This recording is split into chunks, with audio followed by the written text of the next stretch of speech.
ईश्वर আমার প্রার্থনা শুনবেন না বাঙালি।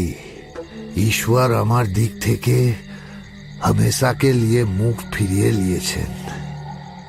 একজন মৃত্যু পথযাত্রীর প্রাক্তন পাপ কর্মের কথা শোনার ইচ্ছে ছিল না, কাজেই চুপ করে রইলাম।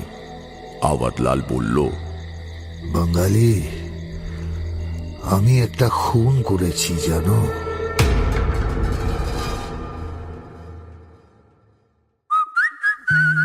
গপ্পমীরে ঠেক, কিছু ভয়, কিছু রহস্য, কিছু হাসি, কিছু প্রেম, এই ঠেকে সবই আছে। গপ্পমীরে ঠেকের আজকের গপ্প তারাদাস বন্দ্যোপাধ্যায়ের লেখা তারানাথ তান্ত্রিকের আশ্চর্য দুনিয়া। Any digital copy of this content leading to piracy is a crime. এই গল্পের যে কোনো রকম পাইরেসির বিরুদ্ধে উপযুক্ত আইনি ব্যবস্থা নেওয়া হবে। পাইরেসি দণ্ডনীয় অপরাধ।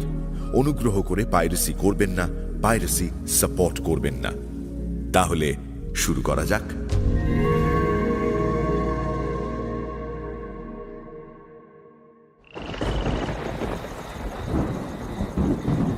তারানাথ বলল, কঠোর সাধনা করলেই যে সিদ্ধি লাভ হবে তন্ত্রে এমন কোনো কথা নেই। অনেক ব্যাপার আছে এর মধ্যে। কিশোরী বলল, যেমন? যেমন দীক্ষা। প্রশস্ত লগ্নে দীক্ষা না হলে সাধকের ব্যর্থতা অনিবার্য।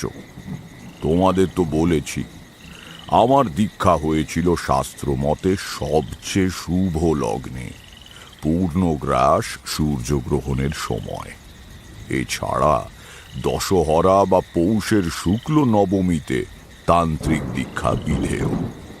ভরণী নক্ষত্রে দীক্ষা হয় না। কেন? ভরণী নক্ষত্রে দীক্ষা হলে মৃত্যু হয়, সাধনা সম্পূর্ণ হয় না। তারানাথের কাছে এলে এমন নানা অদ্ভুত কথা শুনতে পাওয়া যায়, সাধারণ দৈনন্দিন জীবনের সঙ্গে যার কোনো মিল নেই। এইসব বিচিত্র কথা শোনবার লোভেই মাঝে মাঝে তার কাছে এসে জুটি আমরা দুজন। তার বসবার ঘর থেকে বাইরে পা দিলেই অবশ্য বিশ্বাসের জোর কমে আসে, কিন্তু যতক্ষণ তারানাথ গল্প বলে ততক্ষণ মুগ্ধ হয়ে শোনা ছাড়া কোনো উপায় থাকে না। সত্যি মিথ্যে বিচারে লাভ কি? গল্পটাই আসল। কিশোরী বলল, যা, এমন হতেই পারে না। কোথায় আকাশে কোটি কোটি মাইল দূরে রইল একটা নক্ষত্র, আর তার প্রভাবে পৃথিবীতে একটা জলজ্যান্ত মানুষ দুম করে মরে গেল? তা কি করে হতে পারে? তারানাথ বলল, ঠিক বলেছ। আমিও জানি না কিভাবে গ্রহ নক্ষত্র মানুষের জীবনে প্রভাব বিস্তার করে, কাজেই বিশ্বাস না করলে তোমাকে আমি দোষ দেব না কিশোরী। কিন্তু করে যে, এ কথা সত্যি। আমার নিজের চোখেই দেখেছি। যেমন? বিন্ধ্যাচলের জঙ্গলে এক তান্ত্রিক গুরুর কাছে একবার মাস 6 ছিলাম। তিনি অবশ্য আমার গুরু নন, আমার দীক্ষা তার আগেই হয়ে গিয়েছে। এমনি ঘুরতে ঘুরতে গিয়ে পড়েছিলাম। জায়গাটা ভালো লাগায় কয়েক মাস থেকেও যাই। সাধুজি পাতার কুটির বেঁধে আস্তানা বানিয়েছিলেন। 6-7 জন শিষ্য নিয়ে থাকতেন তিনি। আমিও দলে ভিড়ে গেলাম। চারদিকে ঢেউয়ের মতো পাহাড়ের পর পাহাড়, সবুজ গাছপালায় ভরা। ধারে কাছে কোনো লোকালয় নেই, কয়েকটা আদিবাসীদের বস্তি ছাড়া। সকালবেলা পাখির ডাকে ঘুম ভাঙে। দিনের বেলাটা বুনো আমলকি আর ঝর্ণার জল খেয়ে কাটাই। বনের ভেতর গাছের তলায় বসে গুরুর দেওয়া মন্ত্র জপ করি। রাত্রিরে সাধুজি 2-1খানা চাপাতি দেন, তাতেই বেশ চলে যায়। তোমরা নিতান্ত শহুরে গৃহী লোক, তোমরা বুঝবে না, কিন্তু আমি জানি কত সামান্য উপকরণে জীবন কাটিয়ে দেওয়া যায়। প্রয়োজন কমিয়ে আনাটা অভ্যেসের ওপর নির্ভর করে। যাই হোক, যে কথা বলছিলাম, একদিন সন্ধেবেলা সাধুজির সঙ্গে বসে কথাবার্তা বলছি। সাগরেদরা ধুনির ওধারে বসে দুই হাতে চটাপট শব্দ করে চাপাতি করছে। এমন সময় সাধুজি হঠাৎ সোজা হয়ে বসে তীক্ষ্ণ চোখে অন্ধকারের ভেতর তাকিয়ে হেঁকে বললেন, कौन आता है रे? আমি চমকে পেছনের বনের দিকে তাকালাম। শিষ্যরাও রুটি তৈরি বন্ধ রেখে অবাক হয়ে তাকালো, কিন্তু নিবিড় অন্ধকারে কাউকে দেখা গেল না। সাধুজি এক দৃষ্টে তাকিয়েই আছেন। একটু পরে টিলার উতরাইয়ের দিক থেকে কারো হেঁটে আসার আওয়াজ পাওয়া গেল। ঝরা পাতা আর শুকনো ডালপালা মাড়িয়ে কে যেন কুটিরের দিকে উঠে আসছে। প্রধান শিষ্য বুন্দেল কিছু একটা আশঙ্কা করে কুটিরের দেয়ালে ঠেক দিয়ে রাখা লাঠিটা আনবার জন্য উঠে দাঁড়ালো। সাধুজি হাতের ইঙ্গিতে তাকে বসতে বললেন। একটু পরে অন্ধকারের চাদর ফুটো করে ধুনির আলোর বৃত্তের মধ্যে এসে দাঁড়ালো একজন মানুষ। দেখার মতো চেহারা বটে, অন্তত 6.5 ফুট লম্বা, তদনুপাতে চওড়া, খালি গায়ে বন মানুষের মতো গোছা গোছা লোম, একটা 8 হাতি মোটা ধুতি কোনো রকমে কোমরে জড়ানো, বিশাল 2 গোল গোল চোখ জবা ফুলের মতো লাল, তার এক হাতে বড় একখানা পোঁটলা, অন্য হাতে এক গাছা লাঠি। সাধুজি মৃদু হেসে জিজ্ঞেস করলেন, की चाই बेटा? লোকটা একটু ইতস্তত করে হাতের জিনিসপত্র নামিয়ে সাধুজিকে প্রণাম করল। আশীর্বাদ করে সাধুজি বললেন, কোথা থেকে আসছো? কি চাই? লোকটা বলল, বাবা, আমার নাম অবধলাল। আপনার মহিমা শুনে অনেক দূর থেকে আসছি। আমি আপনার কাছে দীক্ষা নিতে চাই। সাধুজি একটু অবাক হয়ে বললেন, দীক্ষা? তান্ত্রিক দীক্ষা? হ্যাঁ বাবা। কিন্তু তান্ত্রিক দীক্ষা তো এইভাবে চাইবা মাত্র দেওয়া যায় না, তার অনেক নিয়ম কানুন আছে। তুমি সাধন ভজন কিছু করেছো? অবধলাল বলল, না বাবা, গুরু কোথায় পাবো? তাহলে এভাবে হবে না। ফুটো পাত্রে জল রাখা যায় না, জানো তো? তন্ত্র দীক্ষা পাওয়ার যোগ্যতা তোমার আছে কি না সে বিচার আগে করতে হবে। উত্তরে অবধলাল সাধুজির পায়ের ওপর একেবারে লুটিয়ে পড়ল। অবধলাল তখনকার মতো আশ্রমে থেকে গেল। সাধুজির দীক্ষার বিষয়ে পরিষ্কার করে কিছু বললেন না বটে, কিন্তু সে লেগে রইল। কায়িক পরিশ্রম আর সেবা দিয়ে অবধলাল সাধুজিকে ভেজাবার চেষ্টা করতে লাগলো। সকাল থেকে সে বহুবার টিলার নিচে ঝর্ণা থেকে জল এনে দেয়, কুড়ুল দিয়ে মোটা মোটা গাছের গুঁড়ি কেটে রাখে। চেলাদের বলতে গেলে আর কোনো কাজই বাকি রইল না। কিন্তু অবধলালের চোখ দুটো দেখে আমার ভয় করত। সংসার ছেড়ে যে লোক সাধুর জীবন যাপন করতে এসেছে, তার চোখ অমন নিষ্ঠুর হবে কেন? মুখে তার বিশেষ কথা ছিল না, কিন্তু ঠান্ডা উত্তেজনাহীন চোখে যখন সে তাকিয়ে বসে থাকত, তাকে দেখলেই বুকের ভেতরে কেমন যেন করে উঠত। এই জিনিসটা তোমাদের ঠিক করে বলে বোঝানো যাবে না। মোটের ওপর অবধলাল আচারে ব্যবহারে শান্ত ছিল বটে, তবু তাকে দেখলেই মনে হতো লোকটা মূর্তিমান অমঙ্গল। একদিন বনের মধ্যে বসে জপ করার পর সাধুজির আশ্রমের দিকে ফিরে আসছি। সময়টা সূর্যাস্তের কিছু পরে। বনের ভেতর দ্রুত অন্ধকার ঘনিয়ে আসছে। পথের ধারেই ঝোপের আড়ালে পট পট করে একটা অদ্ভুত শব্দ শুনতে পেলাম।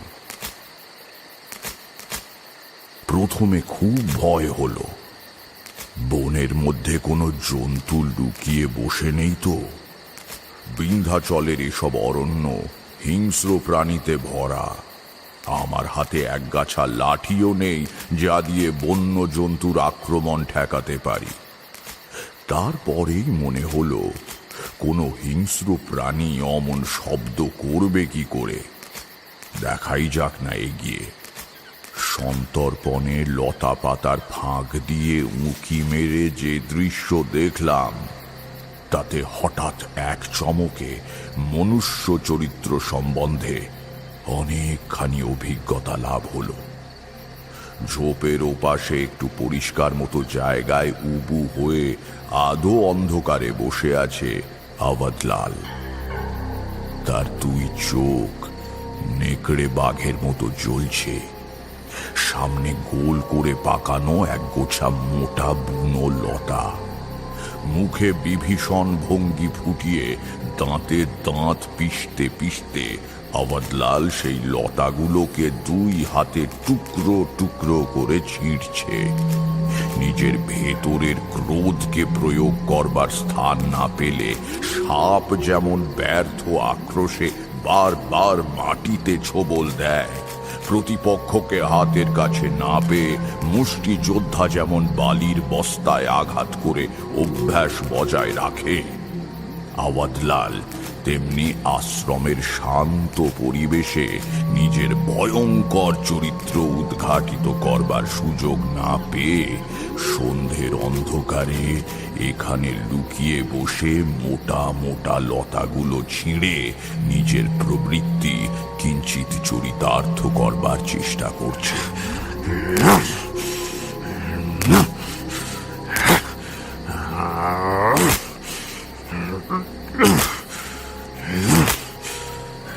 একবার ভাবলাম ডেকে কথা বলি, কিন্তু সাহস হলো না।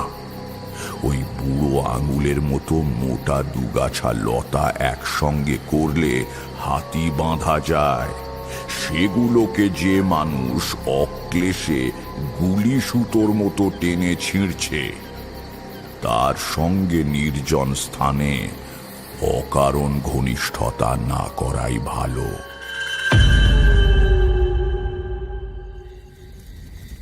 খাওয়া দাওয়া মেটবার পর ধুনির পাশে বসে সাধুজি যৌগিক প্রক্রিয়ায় কিভাবে অন্তর্ধৌতি করতে হয় সে বিষয়ে আমাদের সবাইকে বলছিলেন। দেখি ভক্তিতে ঢুলু ঢুলু চোখে হাত জোড় করে আওয়াধলালও অন্যান্য শিষ্যদের সঙ্গে বসে আছে। এমন অভিনয় ক্ষমতা থাকাটাও আশ্চর্যের কথা। শিষ্যরা সবাই উঠে রাত্রিরের বিশ্রামের জন্য চলে গেল। সাধুজি চুপ করে একা বসে আছেন। রোজই উনি অনেক রাত অবধি এমনি বসে থাকেন। কখন ঘুমন বা আদৌ ঘুমন কিনা কে জানে। একবার মনে হলো এই তো সুযোগ, ওকে ব্যাপারটা খুলে বলি। তারপর ভাবলাম কি দরকার, আমি আজ এখানে আছি, কাল অন্য জায়গায় চলে যাব। এদের সমস্যায় আমার মাথা গলানো উচিত নয়। তাছাড়া আমার তো ভুলও হয়ে থাকতে পারে। একটা লোক দেখতে কদাকার আর তার চোখ দুটো লাল বলেই যে সে পাষণ্ডের এক শেষ, এমনটি মনে করবার কোনো কারণ নেই। আমার মনের সন্দেহ ছাড়া আওয়াধলালের বিরুদ্ধে অন্য কোনো পাথুরে প্রমাণ আমার হাতে নেই। পুটপুট আওয়াজ করে ধুনিতে কাঠ পুড়ছে। আগুনের ফুলকি লাফিয়ে লাফিয়ে উঠছে আকাশে। হঠাৎ সাধুজি জিজ্ঞেস করলেন, বেটা, তুমি কি আমাকে কিছু বলবে? একটু ইতস্তত করে বললাম, না সাধুজি, আপনি বিশ্রাম করুন, আমি যাই। পরের দিন সকালে উঠে সাধুজি কোথায় যেন যাবার উদ্যোগ করতে লাগলেন। নিজের পুঁটলি গুছিয়ে চিমটেটা হাতে নিয়ে শিষ্যদের বললেন, আমি একটু কাজে দিন দশেকের জন্য লোকালয়ে যাচ্ছি, তোমরা সাবধানে থেকো। শিষ্যরা কেউ কোনো প্রশ্ন করল না। কেবল আওয়াধলাল জিজ্ঞেস করল, আমার দীক্ষা নেওয়ার কি হবে বাবা? সাধুজি হেসে বললেন, ফিরে এসে দিন ঠিক করব, ততদিন ধৈর্য ধরো। 10টা দিন আস্তে আস্তে কেটে গেল। 11 দিনের দিন সাধুজি ফিরলেন। হাসি মুখে শিষ্যদের জিজ্ঞেস করলেন, তোমরা সবাই সুস্থ ছিলে তো? কোনো কষ্ট হয়নি? বলরাম প্রসাদ ঠিক সময় আটা দিয়ে গিয়েছিল তো? সেদিন রাত্রিরে আমি বললাম, সাধুজি, এবার আমাকে অনুমতি দিন। বড় ভালো লেগেছে আপনার কাছে থাকতে, কিন্তু এবার তো যেতেই হবে। কবে যেতে চাও? কালই।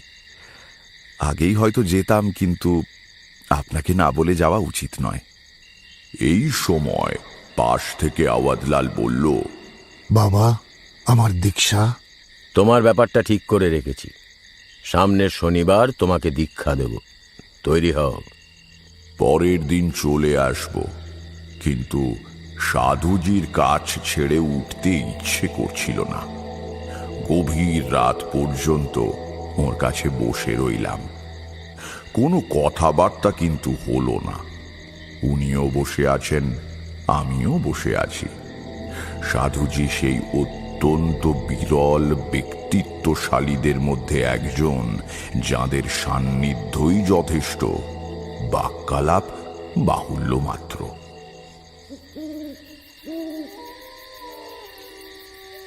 অনেক রাতে নিঃশব্দে প্রণাম করে উঠে চলে আসছি, সাধুজি ডাকলেন। বেটা, ফিরে তাকিয়ে বললাম, কিছু বলবেন সাধুজি? তিনি সামান্য কিছুক্ষণ আমার দিকে তাকিয়ে থাকলেন, তারপর বললেন, তুমি অনেক দূর যাবে। পূর্ণতন্ত্র সাধনা তোমার হবে না বটে, কিন্তু যেটুকু হবে তা অনেকে সারা জীবন তপস্যা করেও পায় না। তারপর বললেন, সাধুদের মায়ায় জড়াতে নেই। তবু বলছি, তোমার ওপর বড় স্নেহ পড়ে গিয়েছিল। চলে যাচ্ছ, মোটা খারাপ লাগছে। আমার উপর এত কৃপা করলেন কেন সাধুজি? আমার তো কোনো গুণই নেই। সাধুজি পূর্ণ দৃষ্টিতে আমার দিকে তাকালেন, বললেন, কেন জানো? তুমি কখনো আমার কাছে কিছু চাওনি বলে। আর সবাই আমার কাছে কিছু না কিছু প্রার্থনা নিয়ে আসে। কেবল তুমি এতদিন ছিলে, কিন্তু কিচ্ছু চাওনি। না চাইতেই আপনার কাছে থাকবার আনন্দ পেয়েছি, তাই চাইনি। অন্য কিছুর প্রয়োজন থাকলে ব্যবসা বা চাকরি করতাম, এখানে আসতাম না। তিনি মৃদু হেসে আশীর্বাদের ভঙ্গিতে হাত তুললেন। ভালো থেকো তারানাথ। আমি আর একবার প্রণাম করে চলে এলাম। বছর দেড়েক ঘুরে বেড়ালাম ভারতের বিভিন্ন তীর্থে। সাধনার চেষ্টায় নয়, পুণ্য সঞ্চয়ের জন্যও নয়। আসলে এক জায়গায় থাকতে ভালো লাগতো না। স্বপ্নের মধ্যেও পথ হাত ছানি দিয়ে ডাকত, তাই নেশার ঘোরে ঘুরে বেড়াতাম। এইভাবে একদিন এসে পড়লাম প্রভাস তীর্থে। ধর্মশালায় থাকি, ঘুরে ঘুরে সারাদিন মন্দির দেখি আর সাধু সন্তদের খুঁজে বেড়াই। জনপদের বাইরের দিকে একটা ছোট্ট শিব মন্দির আমার খুব ভালো লেগে গেল। সন্ধ্যের দিকে মন্দিরের বাঁধানো চত্বরে গিয়ে কিছুক্ষণ বসি। সেদিকটায় লোকজনের বিশেষ যাতায়াত নেই, শান্ত পরিবেশ। দূরে বিষ্ণু মন্দির থেকে ক্ষীণ সন্ধ্যারতির ঘণ্টার ধ্বনি ভেসে আসে। মৃদু বাতাসে দোলে প্রাঙ্গণের নীল ঝুমকোর লতা। আমিও বসে বসে এই সব দেখি। একদিন এই রকমই বসে আছি, অন্য মনস্কভাবে কি যেন চিন্তা করতে করতে রাত হয়ে গিয়েছে, অথচ খেয়ালই করিনি। দারোয়ান এসে বলল, বাবুজি মাফ করবেন, এবার মন্দিরের দরজা বন্ধ করতে হবে। লজ্জা পেয়ে উঠে বাইরে যাবার জন্য দরজার দিকে এগুচ্ছি, শুনলাম উঠোনের এক প্রান্তে শুয়ে থাকা কাউকে দারোয়ান ধমকাচ্ছে। এই উঠো উঠো, সব আ जाता है सोने के लिए, उठो बाहर जाके सो जाओ, जाओ उठो। কৌতূহল হওয়ায় কাছে গিয়ে দেখি পাঁচিলের ধার ঘেঁষে একটা কালো কম্বলের বস্তা মতো কি যেন পড়ে রয়েছে। দারোয়ান পরিত্রাহী সেটার গায়ে খোঁচা দিচ্ছে আর গালাগাল করে চলেছে। বাহার যাকে সো যাও, যাও যাও। জায়গাটায় আলো কম, ভালো করে তাকিয়ে দেখি মানুষই বটে, আপাদ মস্তক কম্বল মুড়ি দিয়ে শুয়ে আছে। দারোয়ানের কোঁতকা খেয়ে মানুষটা উঠে বসলো। তারপর টলতে টলতে বাইরে গিয়ে রাস্তার ধারে একটা অশ্বত্থ গাছের নিচে আবার শুয়ে পড়ল। দারোয়ান দরজায় তালা লাগাচ্ছিল। তাকে বললাম, খামোখা তুমি ওকে বকলে, বেচারির অসুখ করেছে। অভিজ্ঞ মানুষের হাসি হেসে দারোয়ান যা বলল তার অর্থ এই যে সে এমন বিমার আদমি অনেক দেখেছে। খুব কম পাজি লোকই তার সতর্ক চোখ এড়াতে পারে। বিমার নয়, ব্যাটা আসলে মাতাল। বাইরে এসে দেখি লোকটা গায়ে কম্বল জড়িয়ে দুই হাঁটুর মধ্যে মাথা গুঁজে বসে আছে। বিশাল লম্বা লোকটা, মাটিতে বসে থাকা অবস্থাতেও তার মাথা প্রায় আমার বুকের কাছে উঠে এসেছে। আস্তে করে বললাম, ভাই ভাই ভাই, কি হয়েছে তোমার? ও ভাই, শরীর খারাপ লাগছে, কোথাও পৌঁছে দিতে হবে। দু চারবার ডাকাডাকির পর লোকটা মাথা তুলল আর সঙ্গে সঙ্গে আমি চমকে উঠলাম। আধো অন্ধকারেও ঠিক চিনতে পেরেছি, আবাদলাল। কিন্তু এই কি চেহারা হয়েছে আবাদলালের! কোথায় গেল তার সেই ক্ষুধিত জ্বলন্ত দুই চোখ? কোথায় তার সেই সর্বশরীর দিয়ে বেরিয়ে আসা পাশবিক শক্তির পেশল বহিঃপ্রকাশ? হাড়ের কাঠামোর ওপরে আলগা চামড়ার আবরণ গরুর গলকম্বলের মতো ঝুলে রয়েছে। মুখটা ফ্যাকাশে রক্তহীন, শুকনো ঠোঁট সরে গিয়ে দাঁতগুলো যেন তর্জনের ভঙ্গিতে বেরিয়ে রয়েছে। দুই চোখ কোটরগত, গাল তোবড়ানো, সমস্ত চেহারায় একটা অসুস্থ অসহায়তা। বললাম, আবাদলাল, আমাকে চিনতে পেরেছো? এ কি হয়েছে তোমার? আবাদলাল চোখ কুঁচকে আমার দিকে তাকিয়ে চেনবার চেষ্টা করতে লাগলো। তারপর কি একটা বলতে গিয়ে তার ভয়ানক কাশির দমক এলো। কাশতে কাশতে উপুর হয়ে পড়ল সে। কিছুক্ষণ পরে সোজা হবার পর দেখলাম সামনে মাটির ওপরে বেশ খানিকটা রক্ত পড়ে রয়েছে। আবাদলালের কি হয়েছে সে প্রশ্নের আর উত্তর খোঁজার প্রয়োজন নেই। তুমি আমাকে চিনতে পেরেছো? বলো তো আমি কে? আবাদলাল মাথা নাড়ল। আমি বললাম, সেই বিন্ধ্যাচলে সাধুজির মন্দির মনে আছে? সেখানে আমাদের পরিচয় হয়েছিল। তুমি আমাকে বাঙালি বলে ডাকতে, মনে পড়ে আবাদলাল? এবার তার চোখে পরিচিতির ছায়া খেলে গেল। সে বলল, হ্যাঁ, চিনেছি। তোমার দীক্ষার আগেই আমি চলে এসেছিলাম। তারপর কি হলো তা জানি না। তুমি সাধনা শেষ করনি? করুণ হেসে আবাদলাল বলল,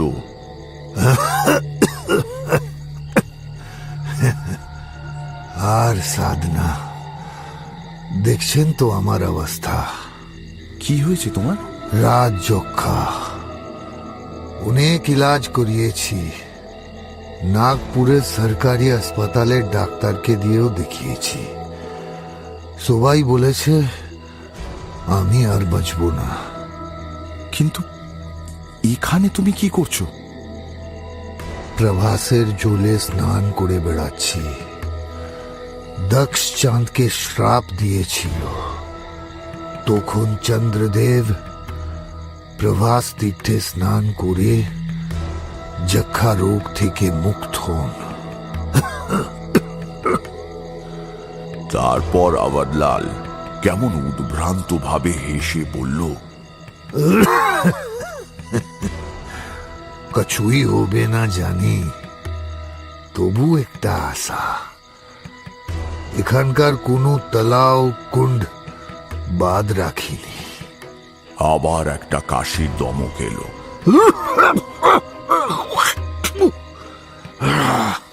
মাটির ওপরে জমে উঠল আরো একটি রক্তের ছোট কুণ্ড। একটু সামলে নিয়ে ধুতির প্রান্তে মুখ মুছে আওয়াজলাল বলল, দীক্ষার পর ভোপাল থেকে কিছু দূরের এক শ্মশানে সাধনা শুরু করেছিলাম, কিন্তু হলো না। 4-5 মহিনার ভিতরে এই বিমারি শুরু হয়ে গেল। প্রথমে কিছু বুঝতে পারিনি। থোড়া থোড়া বুখার হতো সন্ধ্যার দিকে, আর গলায় থোড়া থোড়া খাঁসি। বুখারও ছাড়ে না, খাঁসিও বাড়তে থাকলো। এদিকে হাত পা থেকে যেন তাকত চলে যাচ্ছে। একদিন খাঁসির সঙ্গে খুন বের হতে ভয় পেয়ে ডাক্তারের কাছে গেলাম।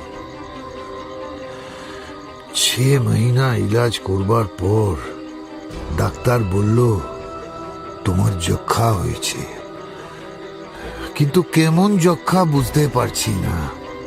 আমি যে দওয়াই তোমাকে দিয়েছি তাতে এতদিনে তোমার বিমারি সেরে যাওয়া উচিত, কিন্তু কোনো দওয়াই তোমার শরীরে কাজ করছে না। আমাদের আর কিছু করবার নেই। তুমি যাও, ভগবানের নাম করো। अब सिर्फ भगवानी তোমার বিমারি সারাতে পারে। আমি সান্ত্বনা দিয়ে বললাম, ঠিকই বলেছেন ডাক্তারবাবু। ঈশ্বর হলেন সর্বশক্তিমান, তিনি ইচ্ছে করলে সব করতে পারেন। তুমি তার নাম করো। আওয়াজলাল আবার হাসল, তারপর বলল, ঈশ্বর আমার প্রার্থনা শুনবেন না বাঙালি। ঈশ্বর আমার দিক থেকে हमेशा के लिए মুখ ফিরিয়ে নিয়েছেন। একজন মৃত্যু পথযাত্রীর প্রাক্তন পাপ কর্মের কথা শোনার ইচ্ছে ছিল না, কাজেই চুপ করে রইলাম। আওয়াজলাল বলল, বাঙালি, আমি একটা খুন করেছি জানো? জানতাম না, এখন জেনেও লাভ নেই। আওয়াজলাল রোগের যে পর্যায়ে দাঁড়িয়ে, তাতে সে পাপ পুণ্য বা পুরস্কার ও শাস্তির পরপারে চলে গিয়েছে। কিন্তু এক পা যার মৃত্যুর গহ্বরে, সে বোধহয় নিজের পাপের কথা নিজের মুখে স্বীকার করে এক ধরনের শান্তি পায়।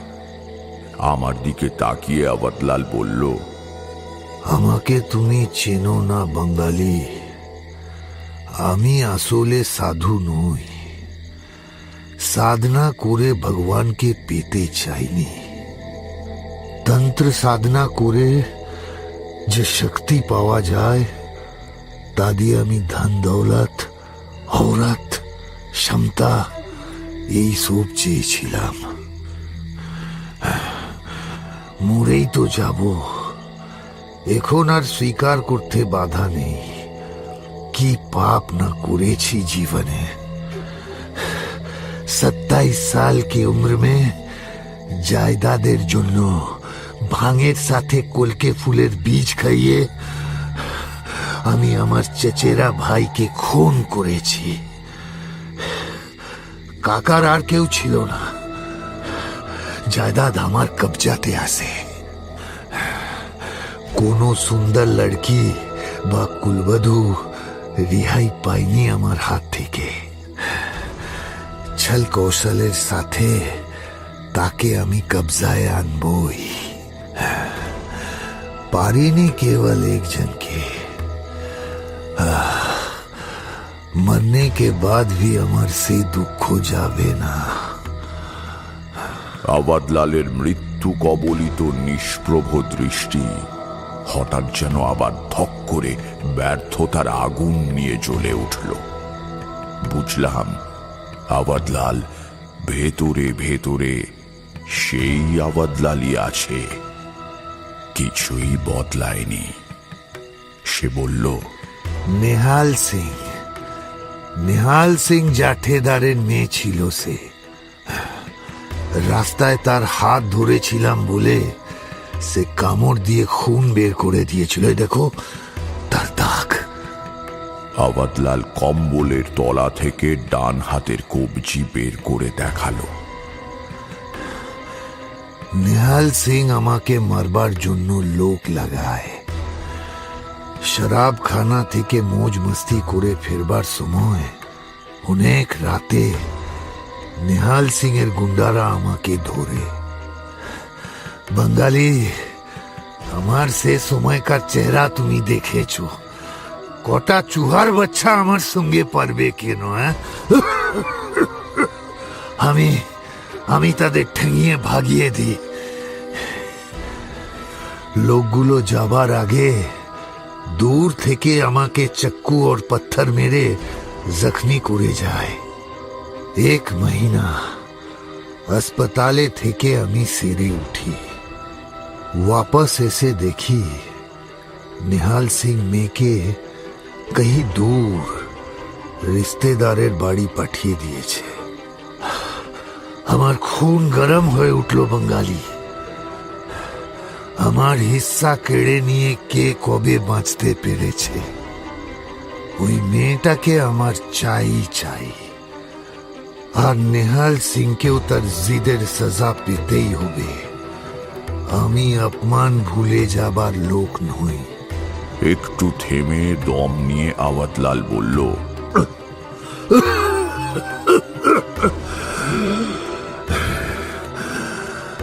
সাধনা শেষ করতে পারলে আমি মন্ত্রের জোরে নেহাল সিং এর মেয়েকে টেনে নিয়ে আসতাম।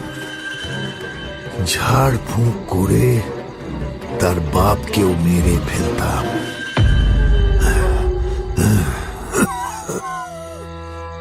ঝাড় ফুঁক কি করে করতে হয় জানো बंगाली?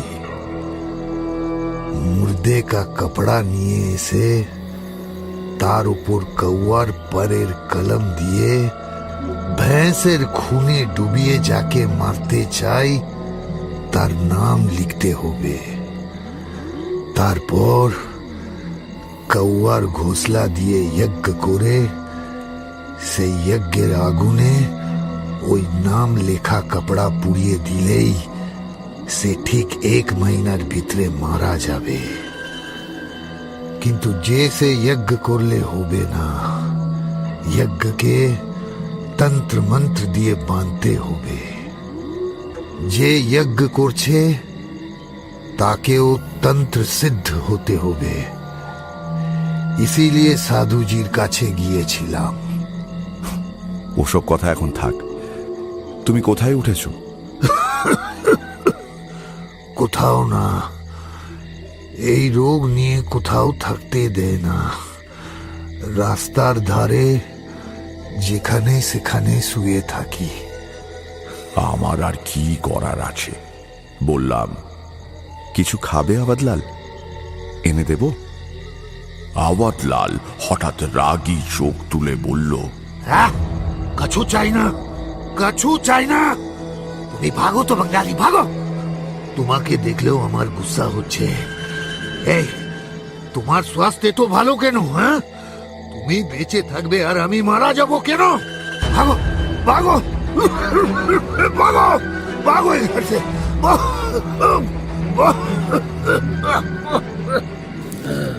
অতএব চলে এলাম। কিছু দূর এসে ফিরে তাকিয়ে দেখি সে আবার গাছতলায় কম্বল মুড়ি দিয়ে শুয়ে পড়েছে। আবাদলালকে সেই শেষ জীবিত দেখেছি।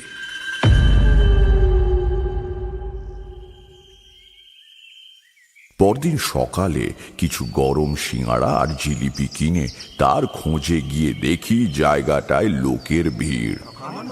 ব্যাপারটা বুঝতে আর বাকি রইল না। কাছে গিয়ে ভিড়ের ফাঁক দিয়ে উঁকি মারলাম। সেইখানেই শুয়ে আছে আবাদলাল। সারা গায়ে কম্বল চড়ানো, কেবল মুখটুকু বেরিয়ে আছে। রাত্রিরে কখন মারা গিয়েছে কে জানে। আমি আস্তে আস্তে সরে এলাম। প্রভাসে নিখরচায় দরিদ্রদের সৎকার করবার জন্য কয়েকটা সমিতি আছে, তারাই খবর পেলে এসে যা করবার করবে। হাতের খাবারগুলো পথের একটা ষাঁড়কে খাইয়ে দিলাম। আওয়াদলালের মৃতদেহের দিকে তাকিয়ে একটা ব্যাপারে অবাক লেগেছিল। আমি চোখের সামনে অনেক মানুষকে মরতে দেখেছি। সাধারণত মৃত্যুর পর নিতান্ত কঠোর স্বভাবের মানুষের মুখও শান্ত ও সমাহিত হয়ে আসে, কিন্তু কম্বলের তলা দিয়ে বেরিয়ে থাকা আওয়াদলালের মুখ দেখে চমকে উঠেছিলাম। মৃত্যুতে তার মুখ যেন ক্রূরতার স্থির চিত্র হয়ে আছে।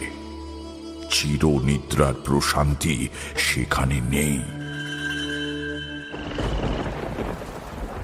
তারানাথ বলল, দিন দুই পরে আমি সেখান থেকে চলে আসি। আওয়াদলালের প্রসঙ্গ স্বাভাবিকভাবে এখানেই শেষ হয়ে যাওয়া উচিত ছিল, কিন্তু এর একটা উপসংহার আছে, যদিও আমি তা তখনও জানতাম না। সমগ্র উত্তর ভারত ভ্রমণ করে এই ঘটনার মাস 6 বাদে বাড়ি ফিরছি। কাশী দর্শন করে মোগলসরাই স্টেশনে এসে বসে আছি হাওড়া ফেরার গাড়ি ধরব বলে। ট্রেনের তখনও ঘন্টা 3 দেরি। ভাবলাম বড় খিদে পেয়েছে, স্টেশনের বাইরে বেরিয়ে কোনো দোকান থেকে পুরি হালুয়া খেয়ে নি। স্টেশন থেকে বেরুচ্ছি, দেখলাম লোকজনের ভিড় বাঁচিয়ে এক কোণে প্ল্যাটফর্মের ওজনের কলের ওপর রক্তাম্বর পরা একজন সাধু বসে আছেন। মেরুদণ্ড সোজা করে ঋজু হয়ে থাকার ভঙ্গিটি আমার বড় চেনা মনে হলো। কাছে গিয়ে দেখি বিন্ধ্যাচলের সেই সাধুজি। আমার চিনতে সময় লাগলেও আমি প্রণাম করে দাঁড়াতেই তিনি কিন্তু বললেন, আরে বাঙালিয়া, তুমি কোত্থেকে? বাড়ি ফিরছি সাধুজি, সেই থেকে ঘুরে বেড়াচ্ছিলাম। সাধুজি আমাকে দেখে খুশি হয়েছেন বোঝা গেল। পাশের জায়গা দেখিয়ে বললেন, এখানে বসো, তোমার সঙ্গে দুটো কথা বলি। বসছি সাধুজি, তার আগে কিছু খাবার কিনে আনি। উনি খুশি হয়ে বললেন, বহুত আচ্ছা, क्या लाओगे? দেখি কি পাওয়া যায়। ঠোঙায় করে কচুরি, তরকারি, জিলিপি আর মাটির ভাঁড়ে জাল দেওয়া ঘন দুধ নিয়ে এলাম। সাধুজি খুব আনন্দ করে খেলেন। স্টেশনের কল থেকে খাবার জল এনে দিলাম ওই ভাঁড়েই। সাধুজি চলেছেন উল্টো দিকে, দিল্লি। সেখান থেকে যাবেন হরিদ্বার। মাস 2 থেকে আবার ফিরবেন। আমাকে জিজ্ঞেস করলেন, তোমার কি খবর বাঙালিয়া? কি করছো এখন? কিছুই না, সাধন ভজন আমার হবে না সে তো আপনিই বলে দিয়েছিলেন। তীর্থে তীর্থে ঘুরে বেড়িয়ে এখন ঘরের ছেলে ঘরে ফিরে যাচ্ছি। সাধুজি তার স্বভাব সিদ্ধ মিষ্টি হাসি হেসে বললেন, তোর সিদ্ধি হবে না, কিন্তু অনেকখানি ক্ষমতা পাবি।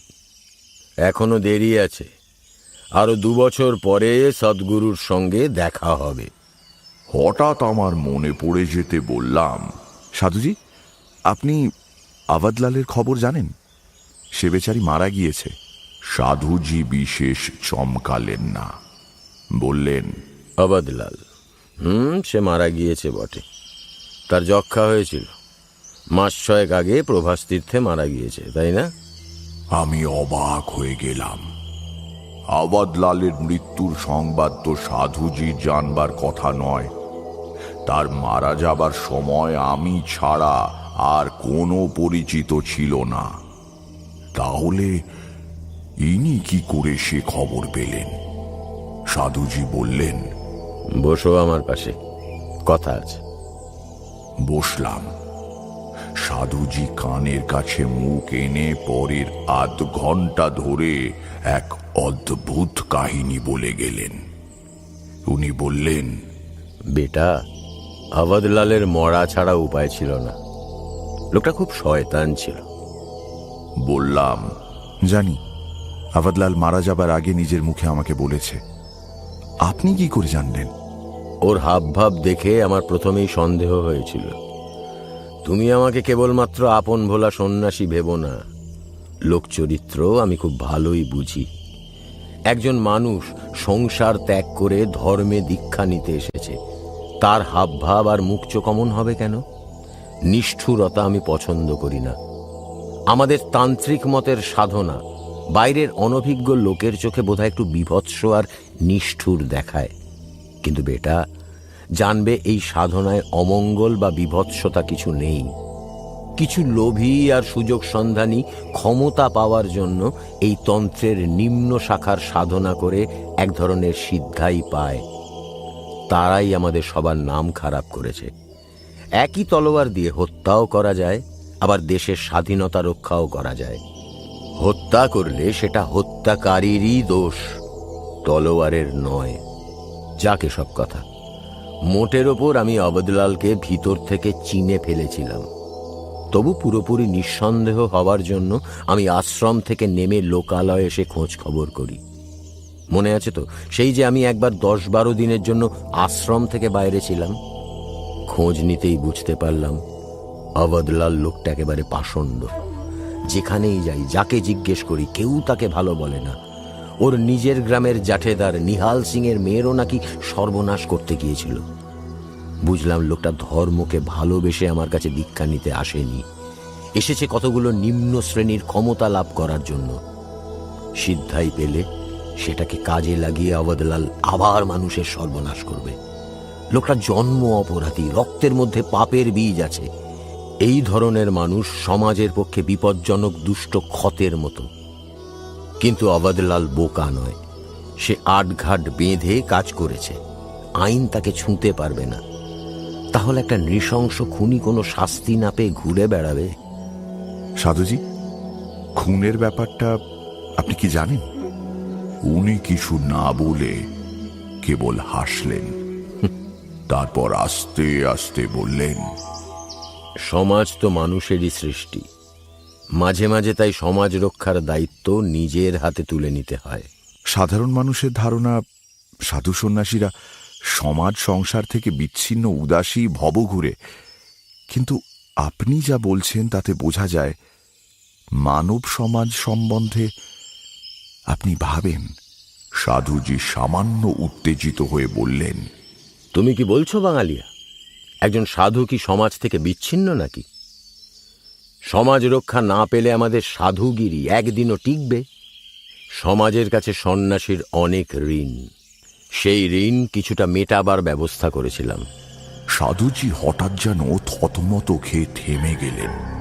জিজ্ঞাসা করলাম, কিভাবে? গাঢ় গলায় সাধুজি বললেন, খুব সহজে। আমি আবাদলালকে ভরণী নক্ষত্রে দীক্ষা দিয়েছিলাম। তন্ত্রের গূঢ় ব্যাপার সব তখনও আমি জানি না, তাই অবাক হয়ে বলেছিলাম, তাতে কি হলো? উনি বললেন, ও, তুমি তো আবার এ পথে নতুন। শোনো, তান্ত্রিক দীক্ষা নেওয়ার সুসময় অসময় আছে। কোনো শুভ লগ্নে দীক্ষা হলে মানুষ তার সাধনার পথে দ্রুত এগিয়ে যায়, আবার কোনো অশুভ লগ্নে দীক্ষা হলে তার মারাত্মক ফল হতে পারে। শাস্ত্রে ভরণী নক্ষত্রে দীক্ষা দিতে বারবার নিষেধ করা আছে, কারণ তাতে দীক্ষিত শিষ্যের মৃত্যুযোগ উপস্থিত হয়। তো আপনি জেনে শুনে এমন করলেন? শান্ত চোখে সাধুজি আমার দিকে তাকিয়ে বললেন, ঘরে বিষাক্ত সাপ ঢুকলে তুমি লাঠি দিয়ে মারো না? এই প্রশ্নের আমি কোনো উত্তর দিতে পারলাম না। তারপর হঠাৎ কথাটা মনে পড়ে যাওয়াতে জিজ্ঞাসা করলাম, আবাদলাল যে প্রভাস তীর্থে 6 মাস আগে মারা গিয়েছে, এটা আপনি কি করে জানলেন? কেউ খবর দিয়েছিল আপনাকে? এই সময় প্ল্যাটফর্মের কুলি হাঁকতে লাগলো। দিল্লি মেল আসছে, দিল্লি মেল। সাধুজি দিল্লি যাবেন এবং ট্রেন ধরবেন। তিনি পুটুলি হাতে নিয়ে উঠে দাঁড়ালেন। স্টেশনে যাত্রীর ব্যস্ততা শুরু হয়েছে। বুঝলাম আমার প্রশ্নের উত্তর আজ আর পাওয়া হলো না। বললাম, তা আবার কবে দেখা হবে সাধুজি? উনি বললেন, কি জানি, যদি পরমাত্মার ইচ্ছে থাকে আমাদের দেখা হোক, তাহলে তিনিই আমাদের মিলিয়ে দেবেন। আচ্ছা চলি, ভালো দেখো।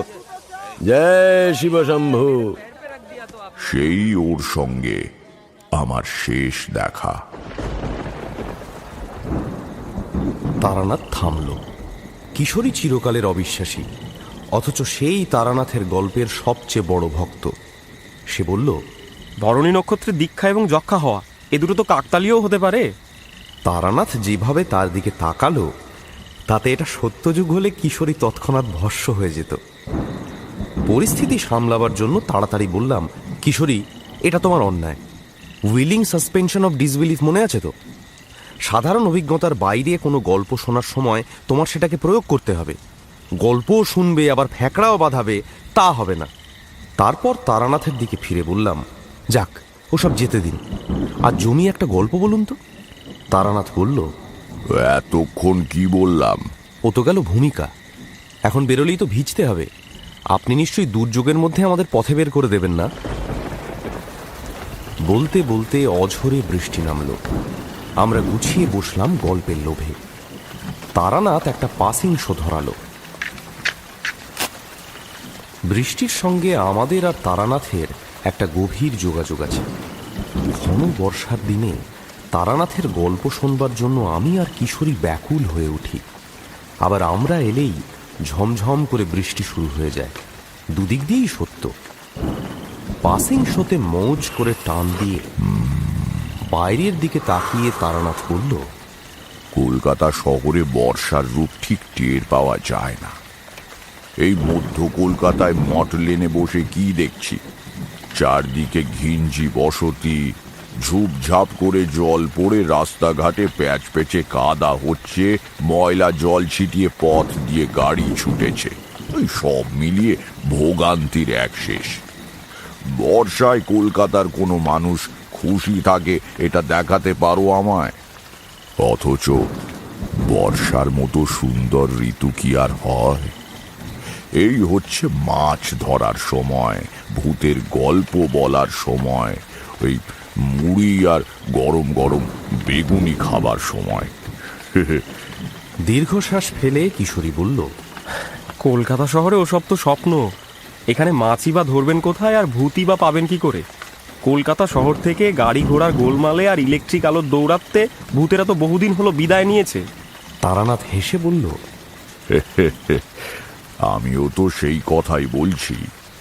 পল্লীগ্রামে বর্ষার দিনে টোকা মাথায় দিয়ে কখনো পুকুর পাড়ে কচু বনের মধ্যে বসে মাছ ধরেছ? আমি আর কিশোরী মাথা নাড়লাম।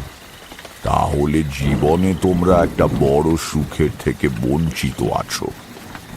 অল্প বয়সে আমাদের গ্রামের উত্তর দিঘিতে মাছ ধরতে যেতাম। সঙ্গে সুগন্ধি চারা, 2-3খানা নানা আকারের ছিপ, দুটোতে হুইল লাগানো, তাতে 300 হাত করে শক্ত মুগার সুতো, তাছাড়া পিঁপড়ের ডিম, মোটা মোটা কেঁচো, ভাত আর ময়দা একসঙ্গে মাখা, আরো কত কি। দিঘির ধারে একটা কচু বন ছিল মাছ ধরার পক্ষে আদর্শ জায়গা, আমার খুব প্রিয়। সেখানে গিয়ে চারা ছড়িয়ে টোপ ফেলে নিথর হয়ে ঘন্টার পর ঘন্টা বসে থাকতাম। টোকা আর চারপাশে কচু পাতার ওপর টিপ টাপ করে বৃষ্টির ফোঁটা পড়ার শব্দ হতো। পুকুর ধারের ঝুপসি গাছপালার ছায়া পড়েছে জলে, মনে কেমন একটা প্রশান্তি। মাছ পেলাম কিনা তার কে খোঁজ রাখে?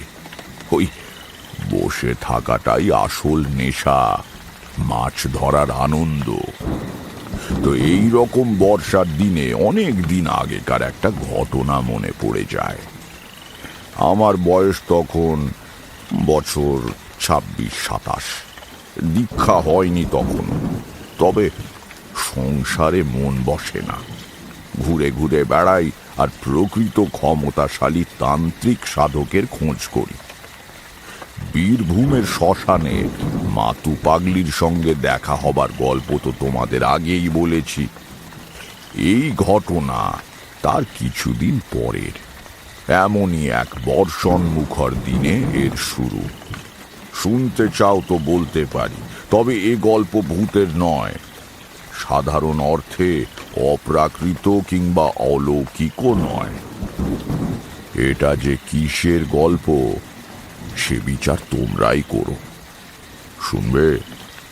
বলবো? নিতান্ত অপ্রয়োজনীয় প্রশ্ন। গল্প শুনবো বলেই সমস্ত কাজ ফেলে এসে হাজির হয়েছি। আমি আর কিশোরী ঘাড় কাত করে সম্মতি জানালাম।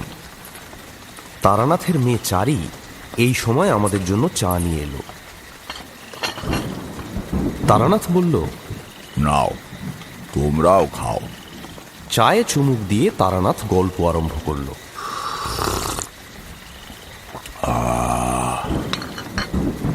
মানুষ পয়সা খরচ করে দূর দূর দেশে বেড়াতে যায়, কিন্তু হাতের কাছে দ্রষ্টব্যগুলোই তার দেখা হয় না। আমারও কিছুটা তাই হয়েছিল। সারা ভারতবর্ষের কত পাহাড় জঙ্গল ঘুরেছি, কত সাধু সন্ত দেখেছি, কিন্তু ঘরের পাশে তারাপীঠ কখনো যাওয়া হয়নি।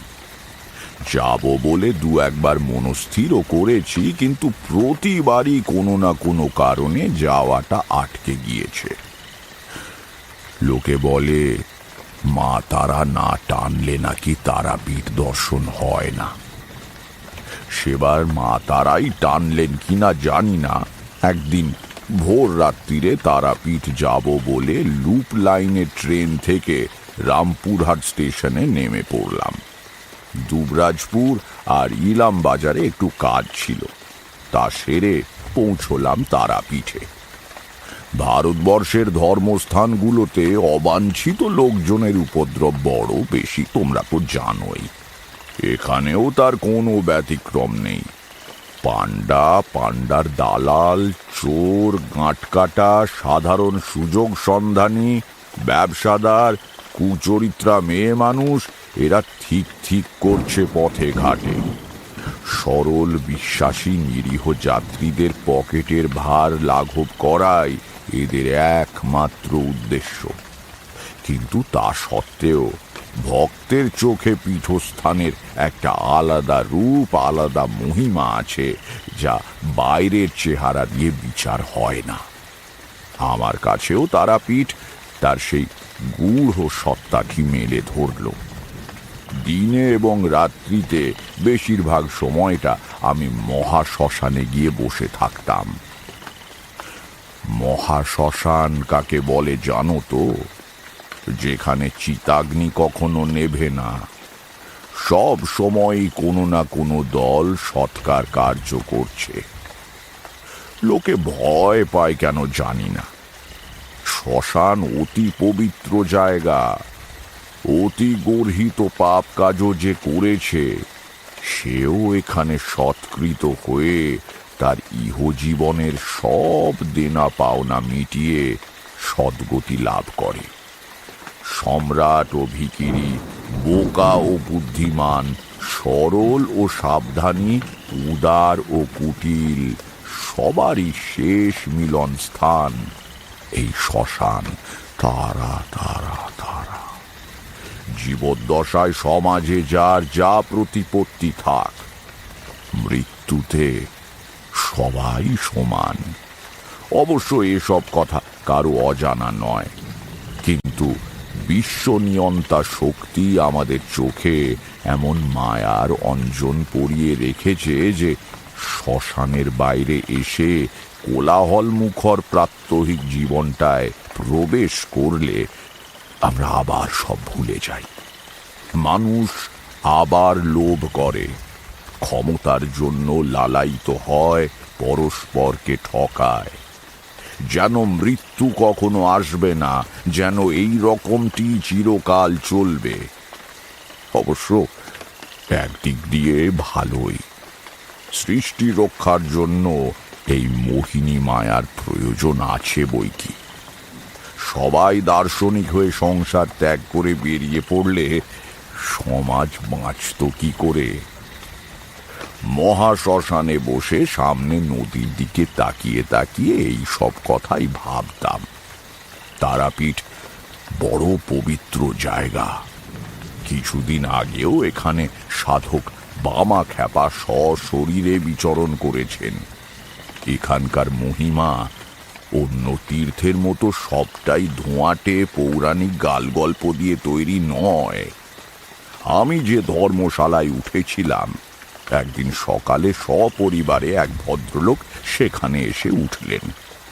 ভদ্রলোকের আচার ব্যবহার ও পোশাক দেখে তাকে বেশ অবস্থাপন্ন ঘরের ছেলে বলে মনে হয়। স্ত্রীর পরিচ্ছদে এবং অলংকারে বাহুল্য না থাকলেও ভদ্রমহিলা একটি স্বচ্ছন্দ ব্যক্তিত্বের অধিকারিণী, ব্যবহারে বনেদিয়ানা পরিস্ফুট। স্বামী ও স্ত্রী দুজনেই ভারী সুন্দর দেখতে, কিন্তু বর্তমানে দুজনেরই মুখে দুশ্চিন্তার ছায়া। বোঝা যায় এরা নিছক তীর্থ দর্শনে আসেননি, এসেছেন দেবীর কাছে নিজেদের বিপদের অবসান প্রার্থনা করতে। কি একটা পর্ব উপলক্ষে সে সময় তারাপীঠে বড্ড ভিড়। অন্য কোথাও জায়গা না পেয়ে এই পরিবার ওই আমি যে ধর্মশালায় ছিলাম সেখানে আশ্রয় নিয়েছিলেন। সঙ্গে দেখি একটি ছেলে। দুদিন পর দেখি তাঁরা জিনিসপত্র গোছগাছ করছেন, অর্থাৎ চলে যাবার উদ্যোগ। ঘরে বসেই শুনলাম ধর্মশালার ম্যানেজার এসে বলছেন, তাহলে আজই চললেন? শুনতে পাচ্ছি পরিবারের কর্তার ক্লিষ্ট গলা। হ্যাঁ, আর থেকে কি করব বলুন? ওদিকেও তো কাজকর্ম রয়েছে। মায়ের পুজো দিয়েছেন তো? তা দিয়েছি। ছেলের মঙ্গলের জন্য যা করার তা কিছুই বাদ দিইনি। এখন আমার অদৃষ্ট। মাকে ডাকুন, মা সব ঠিক করে দেবেন। এসব কথাবার্তা শুনে একটু বিস্মিত হলাম।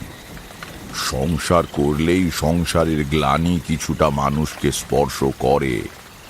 রোগ, শোক, মামলা, ভ্রাতৃবিরোধ, অসাফল্য এগুলো সাধারণ সংসারী লোককে চারদিক দিয়ে ঘিরে রেখেছে।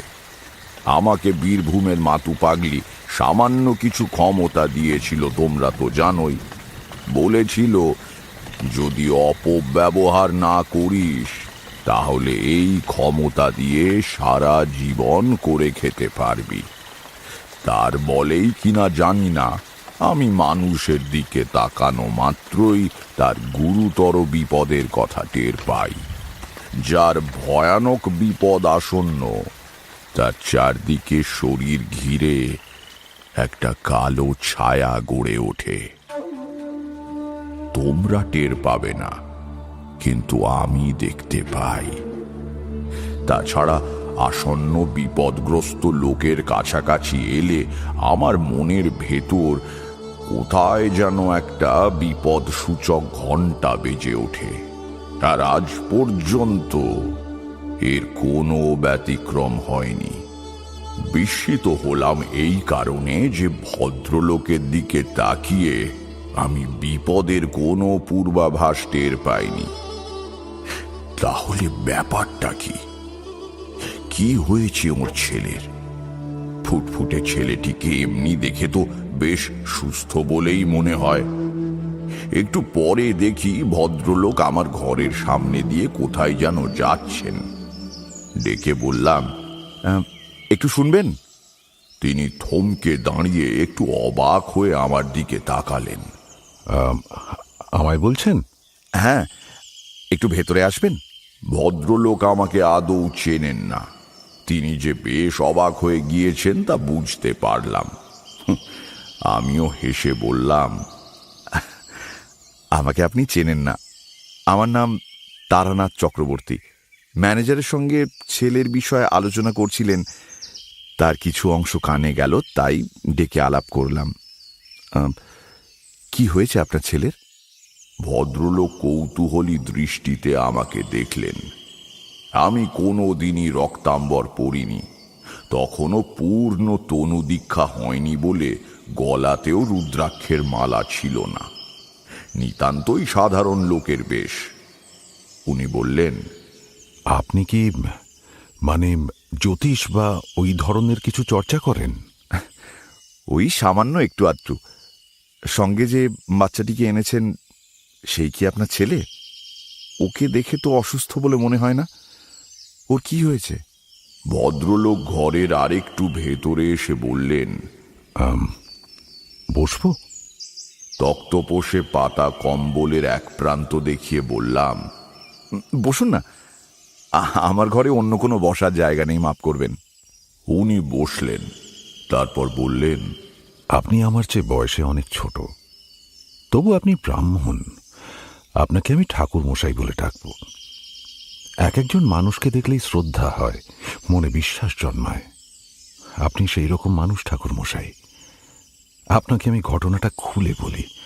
জানি না আপনি এর কোনো সুরাহা করতে পারবেন কিনা, কিন্তু আপনাকে বললে আমার মনটা হালকা হবে। হ্যাঁ, বলুন না। আমার নাম বিজয় কৃষ্ণ বসু। হুগলিতে আমার একটা ছোট্ট জমিদারি আছে। ঠাকুরদা জমিদারির পত্তন করেছিলেন। বাবা বুদ্ধি আর পরিশ্রম দিয়ে তাকে স্থায়িত্ব দেন। আমরা দুই ভাই এক বোন, দিদি বড়। আমাদের ছোটবেলাতেই দিদির বিয়ে হয়ে যায় মুর্শিদাবাদে। জামাইবাবু সেখানে ব্যবসা করেন। আমার ভাই এখন কোথায় আছে জানি না। জিজ্ঞেস করলাম, কেন?